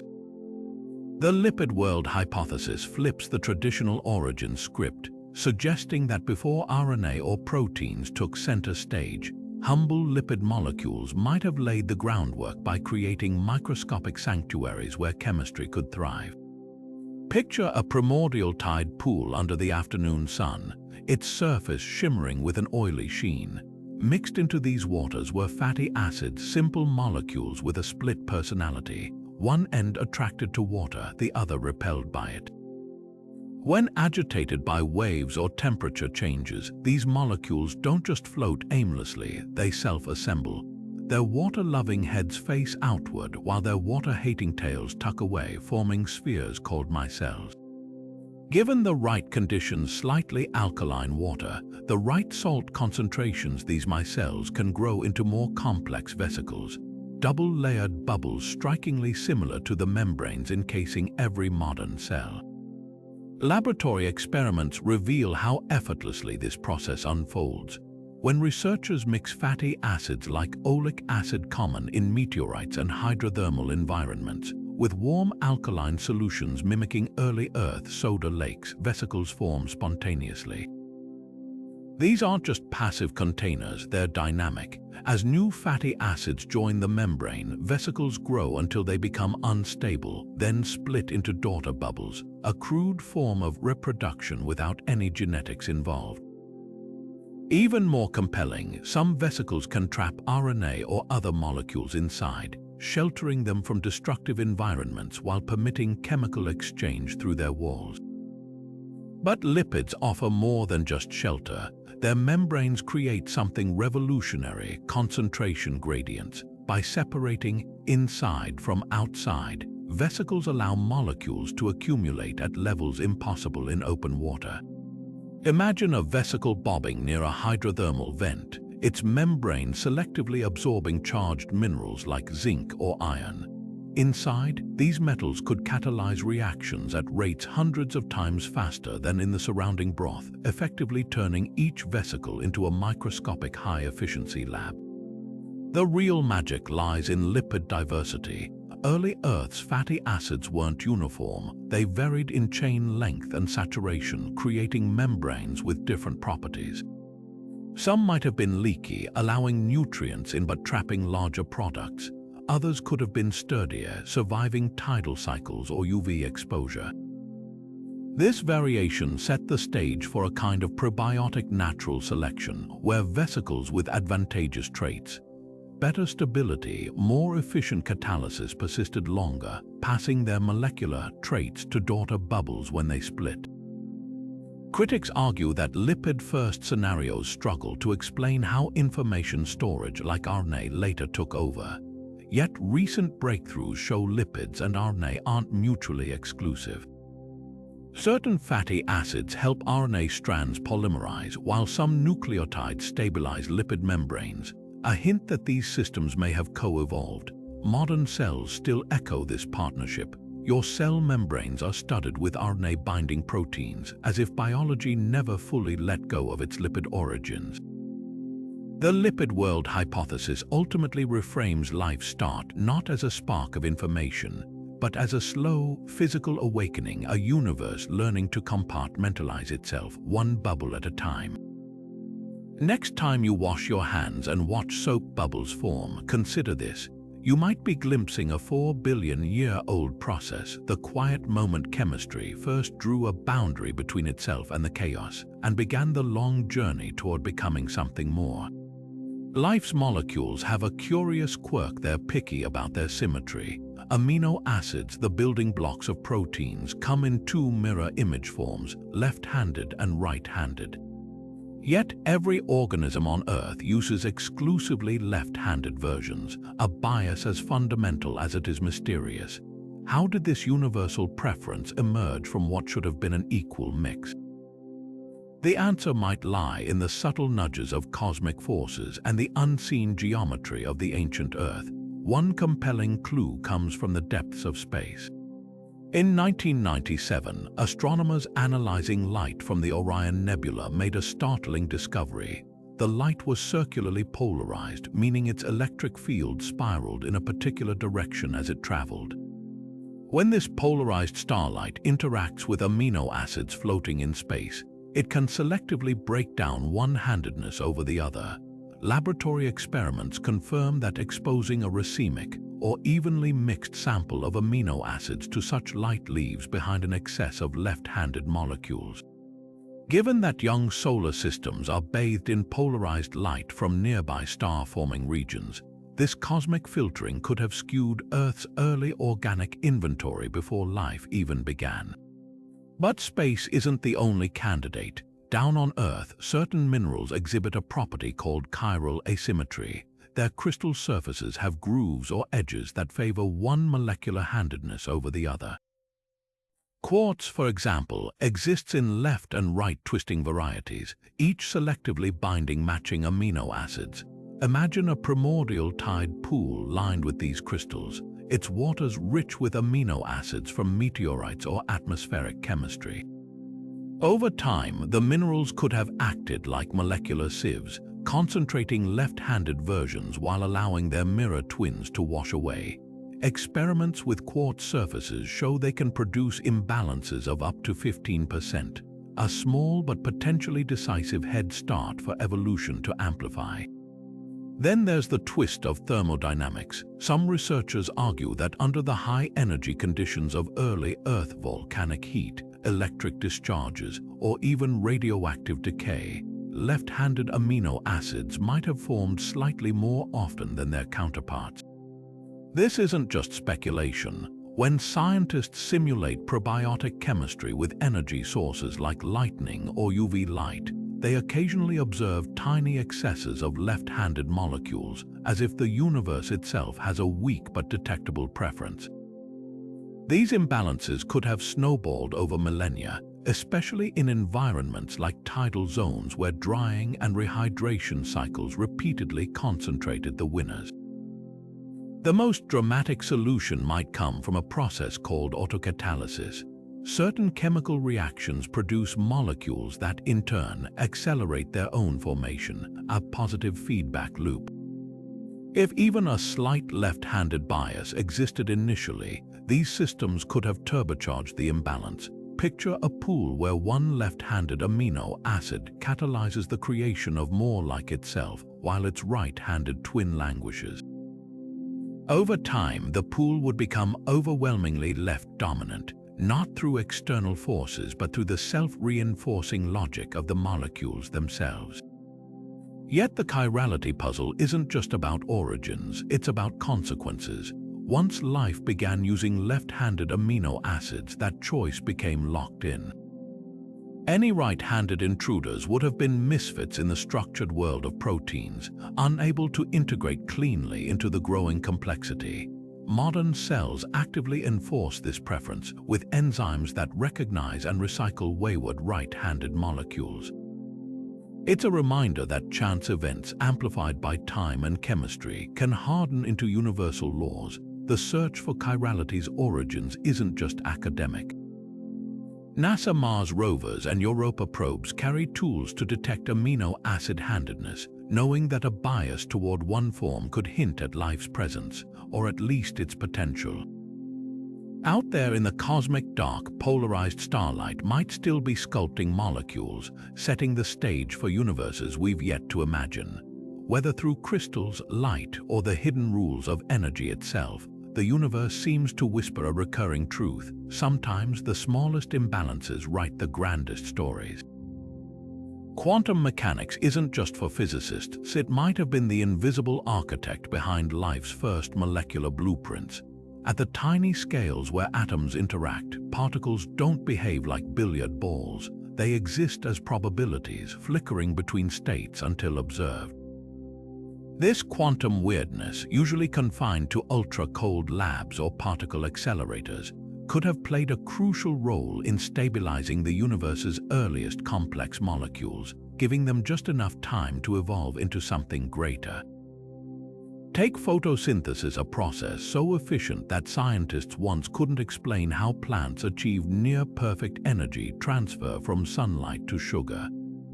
The answer: quantum coherence. Experiments reveal that energy in photosynthetic molecules doesn't hop randomly, but explores multiple pathways simultaneously, like a traveler testing all possible routes at once before choosing the most efficient. This quantum effect allows energy to bypass obstacles that would derail classical systems, making the process astonishingly robust. Now imagine a similar principle at work 4 billion years ago, when fragile prebiotic molecules faced constant threats from heat, radiation, and chemical disruption. If quantum coherence helped them test stable configurations before committing to bonds, it could have been the difference between fleeting reactions and enduring complexity. The controversial part proving it. In 2013, a team at the University of Chicago reported detecting quantum vibrations in proteins that persist at room temperature, far warmer than the near absolute zero conditions usually required for quantum effects.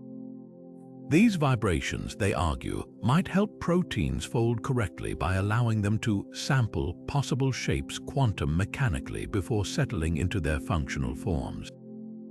If quantum-assisted folding exists in modern biology, why not in prebiotic chemistry? Enzymes in our cells still use quantum tunneling, where particles vanish and reappear across barriers, to speed up reactions millions of times.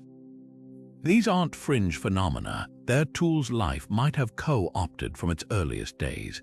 Laboratory experiments add fuel to the fire.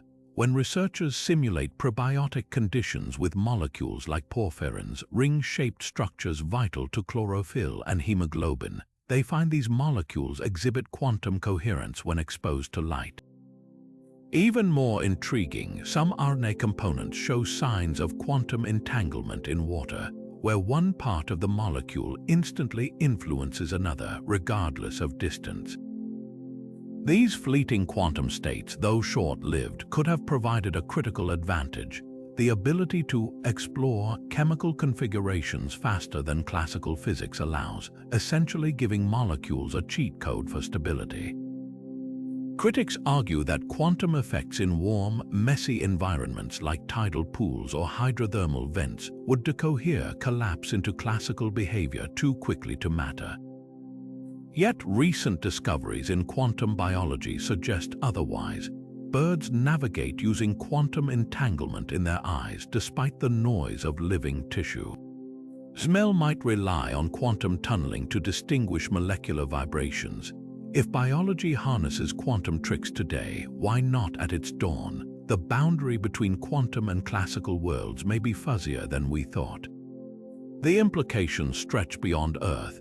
If quantum effects aided molecular stability here, they might do so anywhere, on icy moons with subsurface oceans, in the clouds of gas giants, even in the interstellar medium.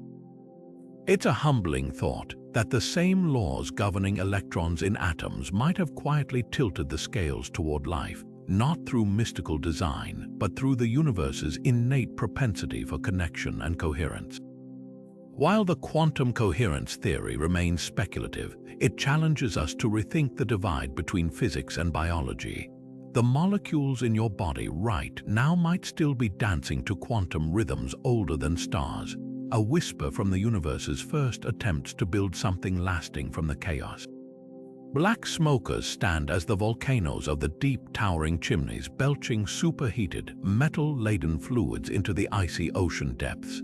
These geological behemoths, named for their billowing dark plumes of iron and sulfide particles, create some of the most extreme environments on Earth. Yet within their scorching jets reaching temperatures over 400 degrees Celsius might lie one of the universe's greatest paradoxes, a place where destruction and creation collide at the molecular level.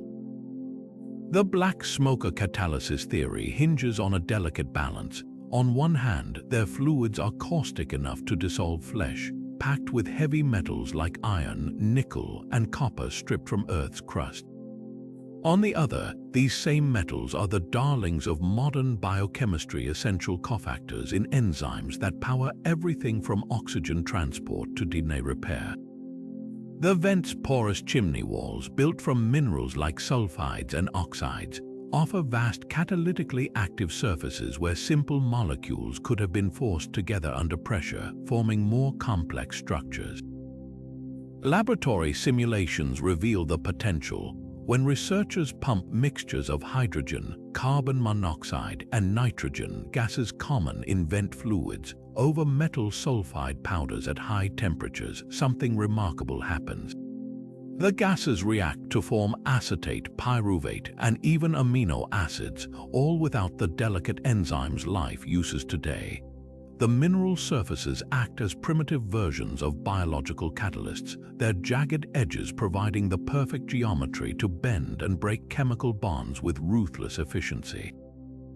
But skepticism lingers. Could delicate organic molecules survive the vent's brutality? Modern black smokers annihilate most organics on contact, their superheated jets more akin to a molecular blender than a nurturing cradle. Yet early Earth's oceans lacked oxygen, meaning vent fluids might have been less corrosive. Some models suggest mineral microenvironments within chimney walls could have created protective pockets, regions where temperatures and acidity gradients allowed fragile molecules to accumulate without instant destruction. The strongest evidence comes from life itself. Today, hyperthermophilic microbes thrive on and inside black smokers. Their metalloenzymes so dependent on vent chemistry that they struggle to survive elsewhere. These organisms don't just endure the metals, they've built their entire metabolism around them. The enzyme carbon monoxide dehydrogenase, used by vent microbes to convert CO into acetate, centers on a nickel iron-sulfur cluster nearly identical to the mineral graphite found in vent chimneys. It's as if biology didn't invent these catalysts from scratch but repurposed what the vents had already forged. The debate pivots on timing. Could metal sulfide catalysis have provided the initial push toward complexity, with gentler environments later refining the results? Or were black smokers always just one piece of a larger puzzle, a supplier of raw materials rather than a full-fledged factory? One tantalizing clue comes from the vents' energy dynamics. Their steep thermal and chemical gradients create natural proton gradients, the same energy currency modern cells use. Perhaps the first life didn't need to invent energy harvesting, just plug into the vent's ready-made power grid. Black smokers force us to expand our definition of hospitable. What seems lethally harsh to us might have been the universe's perfect crucible, a place where relentless energy met precise mineral templates, hammering randomness into order one molecular collision at a time. Whether they were life's birthplace or just its toughest training ground, their legacy persists in every cell, where metals and sulfides still hum with chemistry older than bones, older than oceans, as old as the Earth's fiery heart itself. Along the jagged coastlines of early Earth, where the relentless pull of the moon sent seawater surging and retreating twice daily, nature may have stumbled upon a deceptively simple trick to concentrate life's building blocks: evaporation.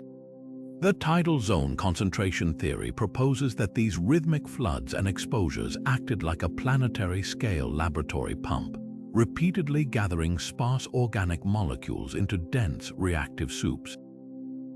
Picture a shallow rock basin brimming with water at high tide, carrying dissolved amino acids, sugars, and nucleotides swept in from the open ocean or washed down from terrestrial pools.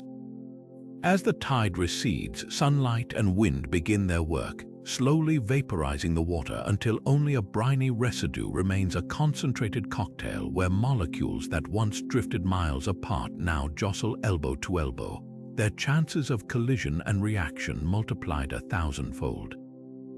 This process mirrors the hyper-efficient chemistry of modern salt flats, where evaporating seawater leaves behind mineral-rich crusts teeming with microbial life. In places like Chile's Atacama Desert or Utah's Bonneville Salt Flats, the same concentration mechanism sustains extremophiles in tiny brine pockets, their biochemistry humming along despite the harsh conditions. Early Earth's tidal zones could have operated on a grander scale, with each ebb and flow acting as a natural distillery, evaporating, concentrating, then replenishing the ingredients with the next high tide. Laboratory experiments confirm the power of this cycle. When researchers simulate tidal conditions by alternately flooding and drying mixtures of simple organics, they observed not just concentration but accelerated polymerization, amino acids linking into protein-like chains, nucleotides stacking into RNA-like strands, all without artificial catalysts. The genius of tidal concentration lies in its selectivity. Unlike a stagnant pond where everything evaporates indiscriminately, tidal zones create dynamic gradients. Smaller, more soluble molecules might wash away with each new influx, while larger or stickier compounds accumulate over successive cycles. This passive sorting could have inadvertently favored the very molecules capable of forming stable structures, nature's way of cherry-picking the most promising candidates for complexity. Brine pools near hydrothermal vents offer a modern analog. Their stratified layers host distinct chemistries at different depths, with dense organic-rich solutions settling beneath fresher inflows. Yet tidal zones had another ace up their sleeve: temperature fluctuations. A pool baked under the midday sun might reach 40 degrees Celsius, only to cool rapidly when submerged by the next tide. These swings aren't just thermal nudges, they're molecular workout sessions. Heat loosens bonds, allowing molecules to reconfigure, while cooling locks successful arrangements into place. Some researchers believe this temperature cycling could have been crucial for early RNA replication, helping strands unwind and copy themselves before cooler temperatures stabilize the new duplicates.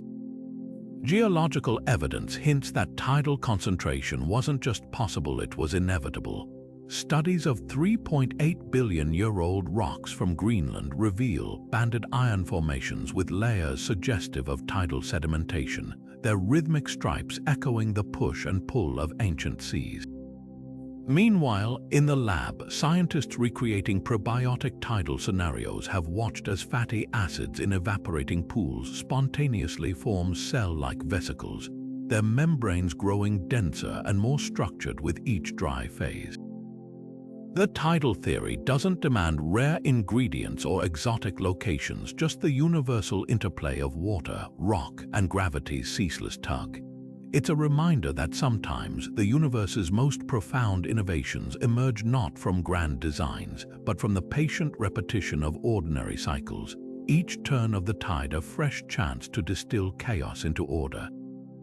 In the vast nurseries of space where stars are born, another kind of alchemy was unfolding, one that didn't just forge suns, but may have woven the first threads of cosmic complexity.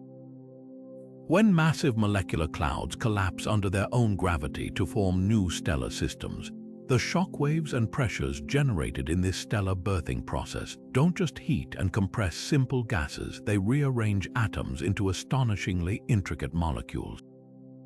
Telescopes peering into these chaotic stellar nurseries have detected a menagerie of organic compounds, from formaldehyde to methanol, swirling in the turbulent maelstroms around protostars.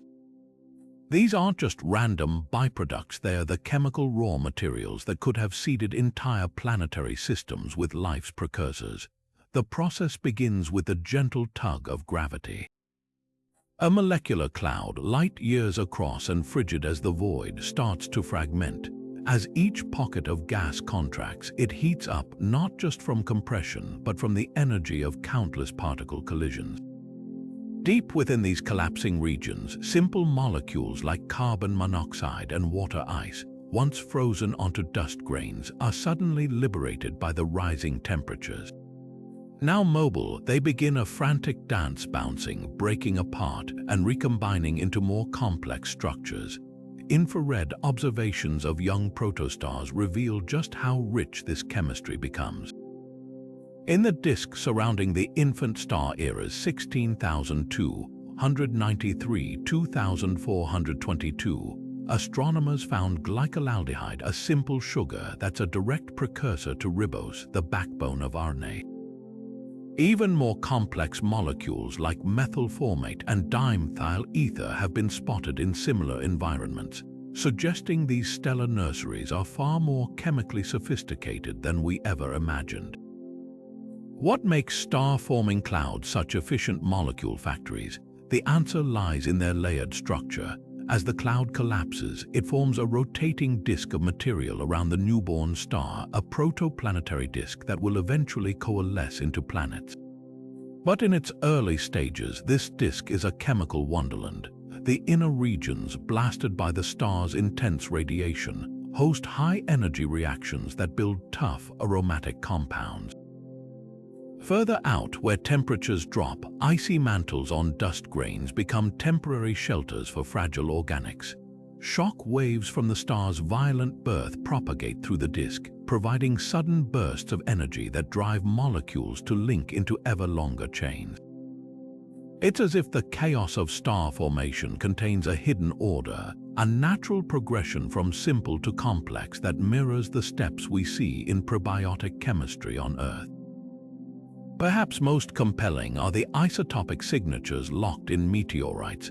Carbonaceous chondrites, some of the most primitive space rocks we've found, contain amino acids with deuterium to hydrogen ratios so high they couldn't have formed in the mild conditions of the early solar system.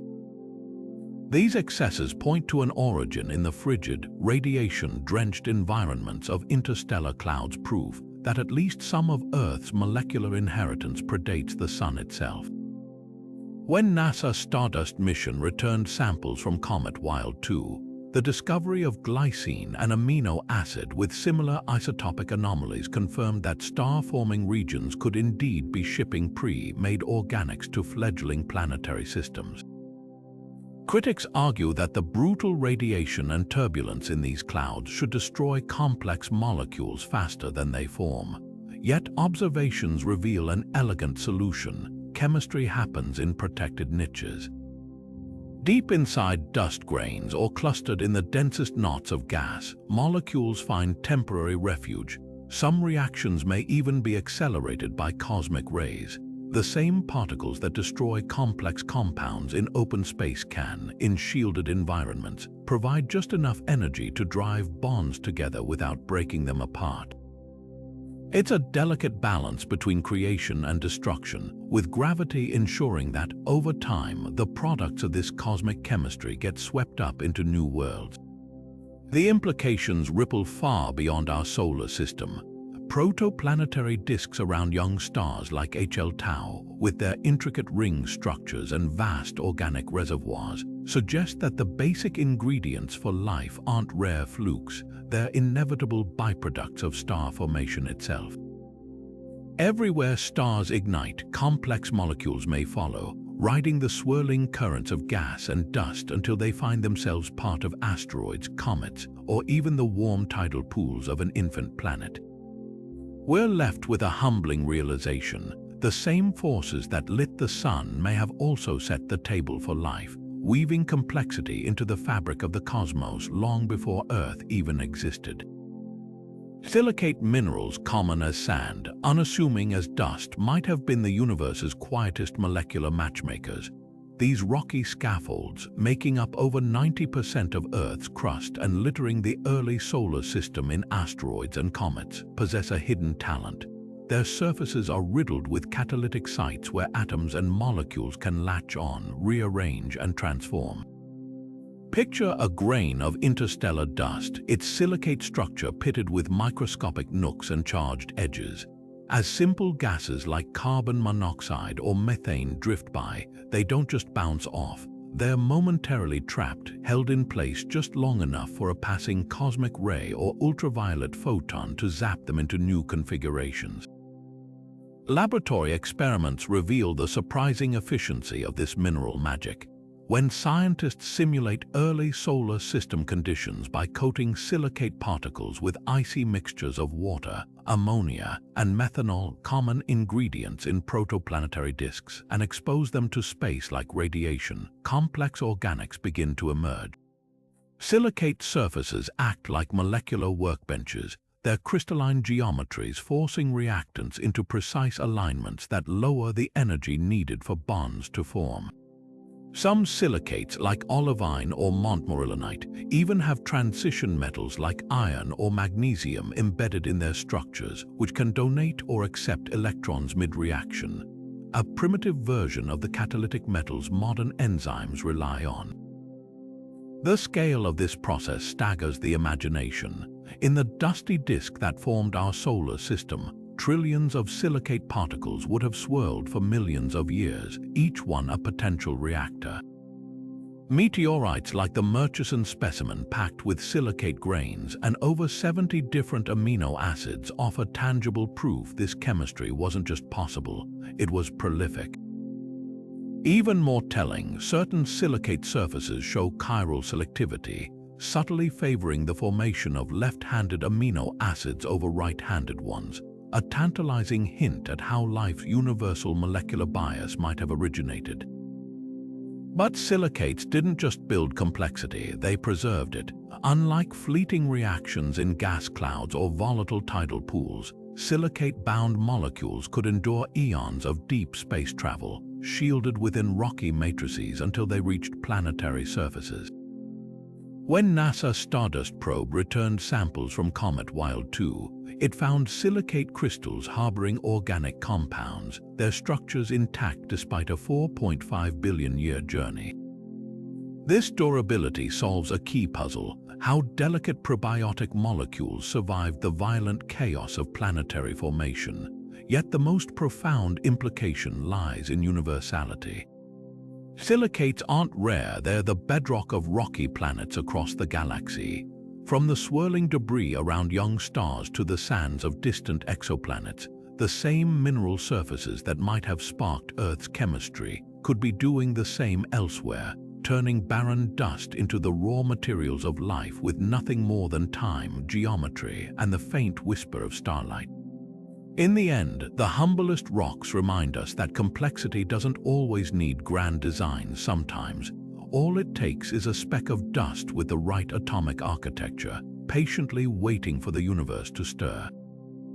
Among the countless theories about life's origins, one idea stands as a grand unifier, a molecular maestro capable of conducting chemistry toward biology. The RNA World hypothesis doesn't just suggest that RNA came before DNA.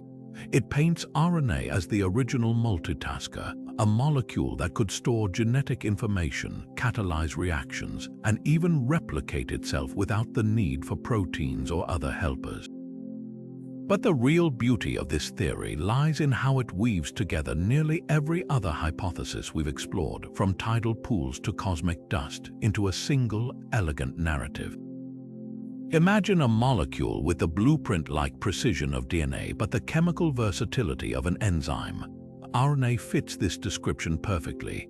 Its backbone, made of alternating sugar and phosphate groups, provides stability, while its nucleobases adenine, uracil, guanine, and cytosine form complementary pairs like a molecular Velcro. This duality allows RNA strands to not only encode information, but also fold into intricate shapes that can snip, stitch, and rearrange other molecules. Modern cells still rely on RNA's multitasking prowess, from the ribosome's protein-building machinery to the regulatory snippets of microRNA that fine-tune gene expression. These lingering roles hint that RNA might be biology's original Swiss Army knife, a relic from a time before specialization. Recent lab breakthroughs have transformed this idea from speculation into tangible chemistry. In 2016, a team at the MRC Laboratory of Molecular Biology demonstrated that RNA strands can spontaneously grow longer under conditions mimicking geothermal cycling, alternating wet and dry phases like those near volcanic pools. Even more striking, some of these RNA molecules developed crude catalytic abilities, accelerating their own replication without external help. Another study in 2022 showed that mineral surfaces, particularly borate-rich clays, could have shielded and stabilized early RNA strands, solving the puzzle of how fragile molecules endured long enough to evolve. But the RNA world's true power lies in its ability to bridge disparate origin theories.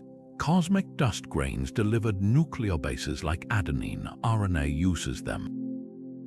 Hydrothermal vents provided energy gradients and metal catalysts. RNA exploits them to fold and function. Tidal pools concentrated sparse ingredients. RNA polymerization thrives in such cycles. Even the lipid world's vesicles find purpose here. RNA molecules encapsulated in fatty membranes would have gained protection from degradation while still exchanging materials with the environment. It's as if RNA was the missing thread stitching together every promising environment into a coherent story. Critics often point to RNA's fragility or the improbability of spontaneous formation. Yet discoveries keep chipping away at these objections. In 2023, researchers found that ribonucleotides, RNA's building blocks, can form under mimicked meteorite impact conditions, bypassing previously problematic chemical steps.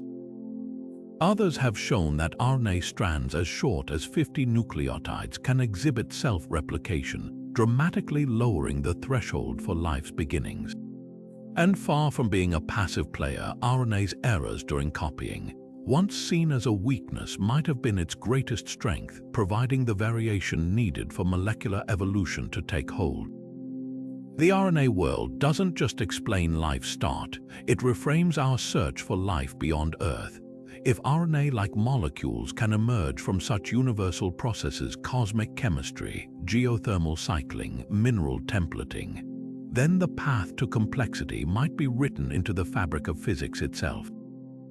Whether on the icy moons of Jupiter or the methane lakes of Titan, the same molecular dance could be unfolding, with RNA or its analogues patiently assembling the steps to a tune 4 billion years in the making. In the end, this theory offers more than an answer. It offers a mirror. Every strand of RNA in your cells today might carry echoes of that ancient world, a time when molecules first blurred the line between chemistry and biology, setting the stage for everything that followed. The universe, it seems, has always known how to build. It just needed the right molecule to start the conversation. From lightning-struck tidal pools to the crushing depths of hydrothermal vents, from cosmic dust swirling between stars to the radioactive shores of a young Earth, we've journeyed through 30 bold theories about how the universe's first complex molecules might have emerged. No single idea holds all the answers, and that's the beauty of this cosmic detective story. The truth likely lies in a symphony of these processes, each playing its part across different stages of our planet's turbulent youth. Meteorites delivered essential ingredients, volcanic lightning sparked reactions, and mineral scaffolds gave molecules the structure they needed to grow.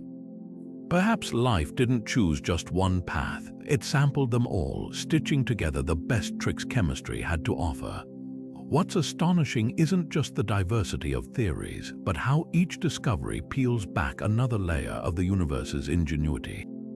Every time we rule out one possibility, two more emerge, richer and stranger than before. That's the pulse of real science, not a march toward final answers, but an ever-expanding frontier of questions. The search for life's origins has already rewritten textbooks, from the Miller-Urey experiment's humble sparks to the recent detection of extraterrestrial organic molecules on Mars and beyond.